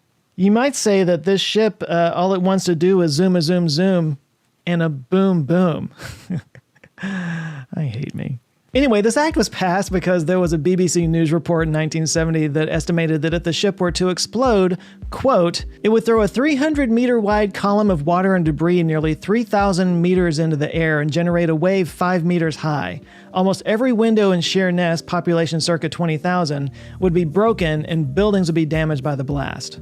So the estimations of what the damage might be have come down a little bit since then, but it still would be very, very bad. Yeah, according to an article from New Scientist, which I'll link down in the description, it's definitely worth checking out, but apparently this could be, or has the potential to be, one of the largest non-nuclear man-made explosions ever. And that's made even worse by the fact that there's a liquefied natural gas terminal nearby. And there have been some plans to build a few airports nearby, and they're being stalled because obviously right next to a ticking time bomb is not a great location for an airport. Again, according to New Scientist, in 1999, the UK government asked consultants to carry out a risk assessment. The consultants said that the wreck would start to collapse in 10 to 20 years, and the explosion of one bomb could start a chain reaction. Doing nothing was no longer an option, they said. In 2001, senior officials met to discuss this report and agreed that the time for procrastination was over. That was 21 years ago. So yeah, I mean, the worry is that if this thing has continued to deteriorate, and if something were to just shift or collapse underwater, all it has to do is set off one unstable bomb, and the whole thing goes up. So for this reason, they trimmed the masts off the top. They've been sticking out of the water this whole time, but they trimmed those masts to kind of like reduce the weight on the top in hopes of preventing a collapse and having that thing go off. By the way, there was a similar scenario that happened in 1967. In July 1967, they were trying to dismantle a Polish ship called the Kielce. I think I'm saying that right. It sunk in the English Channel in 1946, and by doing so, they wound up setting off its explosives. It exploded with a force equal to a magnitude 4.5 earthquake, and it was a lot further from land. It sunk a lot deeper and only had a fraction the amount of explosives that the Richard Montgomery does. So, yeah. I don't know how they're going to fix this, but I'm not going down there. Back in September, Brian Beswick asked, is NASA going to be able to launch the SLS, or is this going to end up the billion-dollar blunder that ends the organization? I'm going to bet they launch it. I think they'll pull it off. Yeah, they're going to make it happen. Whether it winds up ending the organization or not, I guess we'll see later on. I don't think so, though. Mark Hoffman asked back in March, the ITER project seems to be making decent strides, yet how plausible can incorporating nuclear fusion be given the complex infrastructure of energy distribution, even in developed nations? Interesting timing on this question, given the fusion news that just happened. So I'm not an expert in this, but I don't know that the feeding into the energy grid would be any different from a fusion plant going online or any other electricity generation going online. I feel like when it comes to fusion, there's a lot bigger problems to solve than that. Even ITER won't be generating energy, if I'm not mistaken. I think it's still just a test plant. Y'all can correct me if I'm wrong, though. Mark Hoffman also asked, aren't magnets fun? Yeah. Thomas Loves asked back in March, can you talk about feudalism and the feudal system? Can we actually talk about how we're sort of heading back to a feudal system of sorts? Now, some people are making the argument that we are kind of heading into a type of neo-feudalism where, a handful of billionaires or modern-day lords of sorts are going to be kind of doling out work to the peasants like the rest of us. It's an interesting topic. John Regal asked back in March, Skippy or Jif, crunchy or smooth? Are we talking about peanut butter or the graphic interchange format that's pronounced GIF? I don't care what the guy who made it says. I'm going to die on this hill. Although he did die on that hill, didn't he? He passed away this year. Joe Scott's beautiful hairline asked back in February, will you make any more history topic videos in the future? It is kind of beautiful, isn't it? Yes, of course. I love history topics. I'm all about that. And there's lots of forgotten atrocities on the way, too. In fact, I think I have one coming up in November or January. What are months? All right. So anyway, hey, that concludes the lightning round videos for 2022. And with the exception of one video next week, that kind of brings this whole year to a close. So I want to say thanks to all the Patreons who have submitted questions for lightning round videos this year, or any Patreons or members in general who have supported this channel, and any of you who have just stuck around and watched me, try to make sense of things this year. But as a great philosopher Smash-Mouth once said, the years start coming and they don't stop coming. So I'm going to keep doing this thing in 2023. There's actually going to be some pretty decent changes coming that I'm excited about, and I hope you guys are on board with it. I'm basically going to have a whole new studio soon. It's something I'm going to have to take a couple of light months in the spring to work out. So there will be content coming, but it might be a little bit more of a drip campaign later on in maybe February and March. But anyway, lots of cool stuff happening that I'm really excited about. I hope you guys enjoy it too. I just want to say how much I appreciate all of you guys for making it possible for me to do this. I am grateful, and I am so lucky to be in the position that I am, and you guys make it possible. So I just thank you. All right, that's it. Thanks a lot for watching. Go out there, have an eye-opening rest of the week, rest of the month, rest of the year. Have a wonderful holiday season. I love you all. Peace be with you, and I'll catch you next time. Take care. All right, we're going to wrap up this compilation with one more video on Limnic Eruptions, which is one of my favorite videos that I've covered because it combines A, horrible tragedy, B, and a weird event that I didn't know was a thing, and C, it fully supports the lesson that I just keep learning on this channel. Pressure changes everything. Quick spoiler, but limnic eruptions are basically when a bunch of carbon dioxide gets trapped at the bottom of like a deep lake, and it's held in place by the pressure of the water above it. But then something shakes up the lake, and all this CO2 comes bubbling up like a soda bottle, and the lake overturns. Obviously, it'll all get explained a lot more in the video that you're about to watch. But the subject of limnic eruptions actually came up in an interview that I did for the Oldest and Newest Places on Earth documentary. It was an interview that I did with Tricia Nadal of the United States Geological Survey. I interviewed her because she monitors gas on Kilauea. Her job is to drive around and monitor the gases that come out of Kilauea, specifically looking for sulfur dioxide. But I never really think about gases when I think about volcanoes, but as she explained in her interview, gases kind of have everything to do with it. Basically, the trapped gases make the lava more buoyant than the rock around it, so it rises to the surface.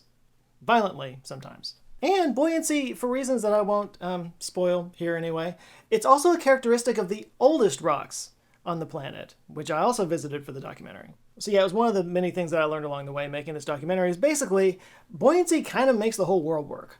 So if you like the subject of limnic eruptions in this next video, if you like it as much as I liked making it, then you'll probably find this documentary fascinating. I'm excited to finally get it out there. It'll be available on Nebula on December 12th. But for now, let's talk about those limnic eruptions.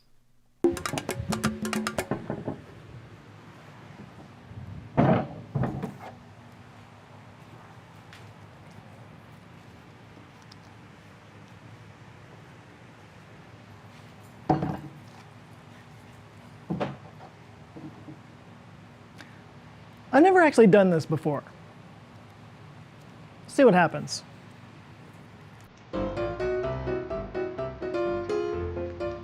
2, 3. I'll go for 3.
Well, that made a mess. How about I talk about exactly what happened here inside, where it's not quite so hot and sticky. Carbonation happens when carbon dioxide dissolves in water to make carbonic acid. And it does this through pressure. Reason number 1001 why pressure changes everything. Now there's a couple of different ways of doing this. You know, for thousands of years, beer makers would add sugar and yeast into a sealed container. The yeast would eat the sugar, make carbon dioxide, and with no place to go, the pressure builds up and eventually dissolves into the water. This can go badly.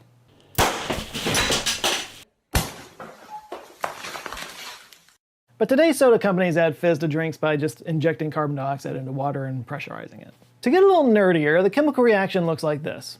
H2O plus CO2 produces H2CO3 in a dynamic equilibrium. The dynamic equilibrium part means that the reaction can go left to right or go right to left.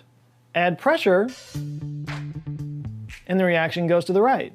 Release that pressure, and the process reverses. So when you open a soda can,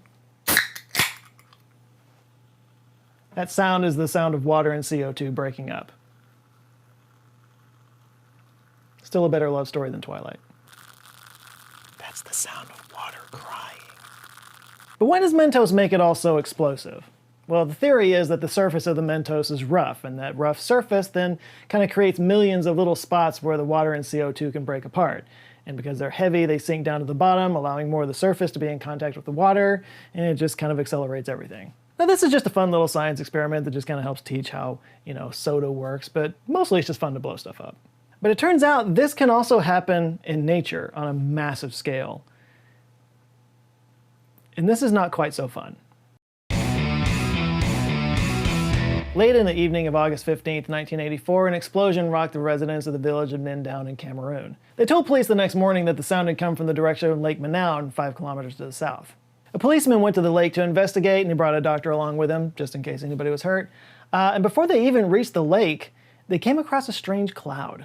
They say it looked like pale smoke and just kind of hovered near the ground, only reaching about 3 meters in height. But before they got a chance to really even investigate it, they both started kind of feeling sick, so they had to get out of there. Once that cloud dispersed, they came back to the area and discovered that whatever that cloud was, it killed everything. Strewn all over the place were the bodies of animals and birds and 37 people. All of them asphyxiated, and many had strange blisters all over their skin. The investigators were baffled. There was a flattened vegetation around the lake that suggested a 5-meter-high wave had crashed at the shore, and there were sulfurous odors in the area.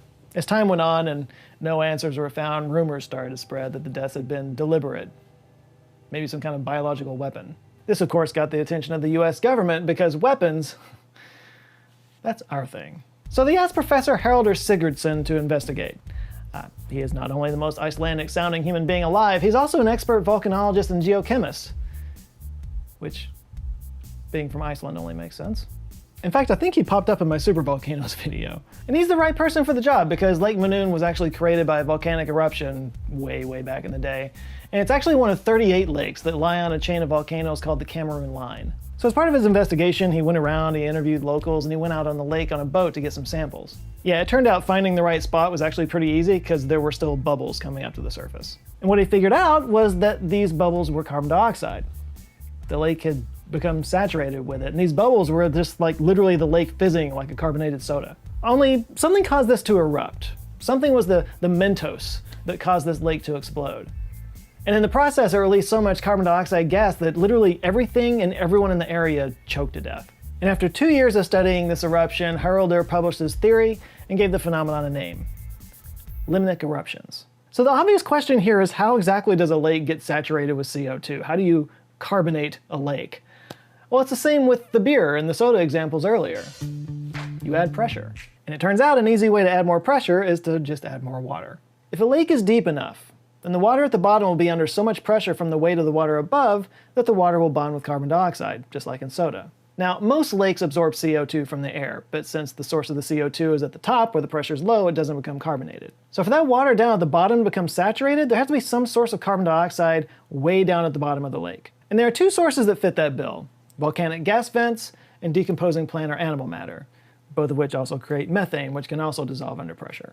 And what happens to lake water when it combines with CO2 or methane at that kind of depth? Well, nothing, actually, so long as the pressure stays high. But if the pressure drops... Imagine 50 billion Mentos falling into 100 billion liters of Diet Coke. This is a phenomenon that Harold Sigurdsson called lake overturn.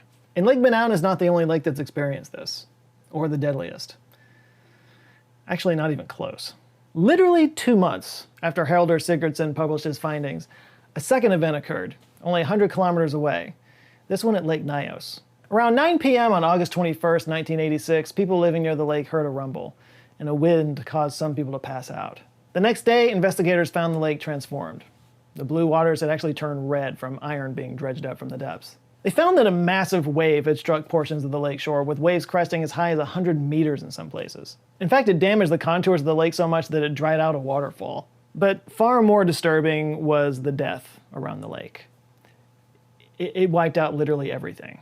Eyewitnesses would later describe a chilling silence in the area. There were no bird calls, no animals moving around, not even any bugs. I think the creepiest detail that I came across in the eyewitness reports was the absence of flies. Like, dead bodies were all over the place, but none of them had any flies on them, because even the flies were dead. The human death toll in the end of this thing came to 1,746 people.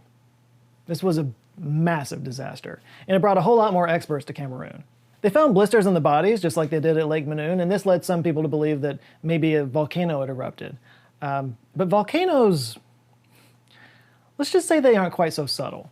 Yeah, volcanic eruptions throw out huge amounts of rock and ash, and they create lava flows, and they release sulfur into the air. Now, you might remember that they reported the smell of sulfur at Lake Manoon. Well, it was also smelled by Nyos survivors, but when investigators went to go, find evidence of it, they couldn't find any elevated sulfur levels anywhere.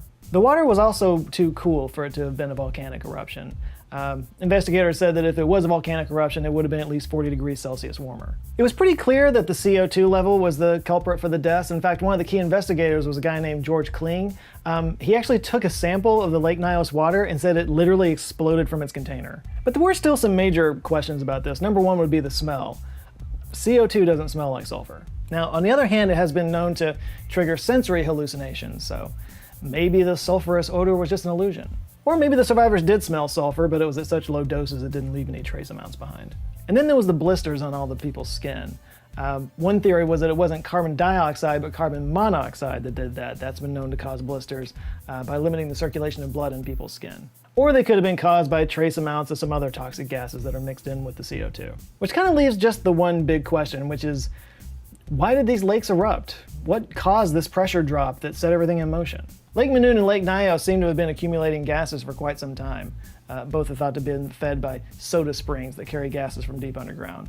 One theory was that a landslide might have broken the lake's seal, or a volcanic eruption that was just kind of too small to leave direct signs. Now, both disasters occurred during monsoon season, so George Kling has a theory that maybe just the colder rainwater after a rainstorm may have cooled the water just enough to allow the deep water to rise, which would lower the pressure. Kaboom.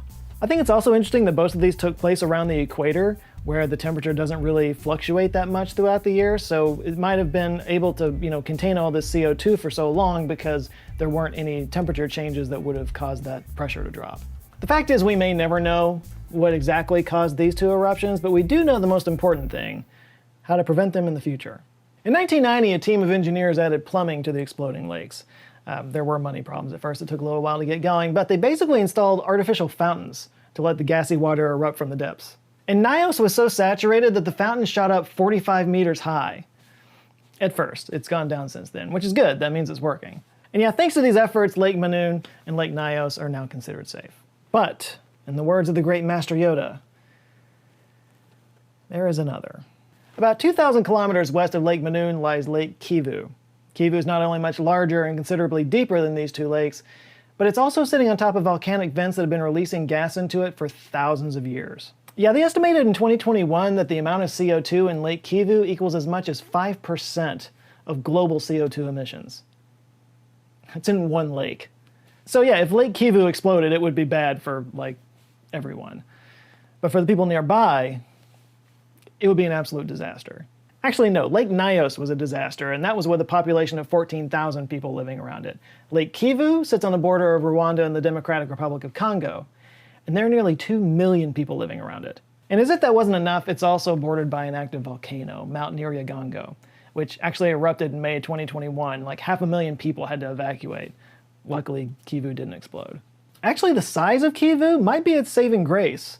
It's just so big and heavy, it can kind of keep that pressurized gas trapped down there. But don't relax too much, because it also contains a huge amount of methane down there, which is more prone to overturn. Now, the upside to methane is that it's a natural gas, so people are incentivized to get it out of the lake, because then you can sell that. And that's exactly what's happening. In 2015, a new power plant came online called Kivu Watt that's currently delivering 26 megawatts of electricity to the Rwandan power grid. I mean, talk about a win-win. Of course, every rose has its thorn.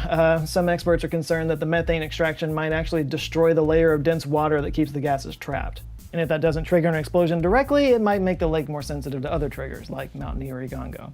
And on top of that, many locals actually make their living off of the lake in the fishing industry, and they're concerned that the methane extraction could stir up toxic chemicals that could make that a problem. Now, to be fair, the Rwandan government is monitoring the water situation, and so far so good. But Kivu Watt isn't a perfect solution. At their current rate, they'll extract less than 5% of the lake's methane in 25 years. Plans to expand have been in place, but they've moved really slowly. Of course, they kind of have to. Lake Kivu is literally a time bomb. Only difference is, with a time bomb, at least you know how much time you have. So next time you crack open a soda, just remember you're flirting with some dangerous chemistry. Don't get me started on the sugar, it's bad for you. So bad for you. All right, that's it for now. Thank you guys so much for watching. Go out there and have an eye-opening rest of the week. Stay safe, and I'll see you next Monday. Love you guys. Take care. All right, folks, that's it. We're fresh out of videos today. I gotta go get packed for some Thanksgiving travel. I hope you guys have a great Thanksgiving if you're a Yankee, and if you're not, then, I don't know, just have a good normal week. And for this one, I don't know, what if you comment with a turkey emoji? Put a turkey emoji in the comments if you watched all the way through this one. All right, thanks so much for watching. I hope whatever it was you were doing while you were watching this made you feel accomplished. And I'm glad I got to hang out with you while you did it. All right, everyone be safe. I'll see you in a week or two. Love you guys. Take care.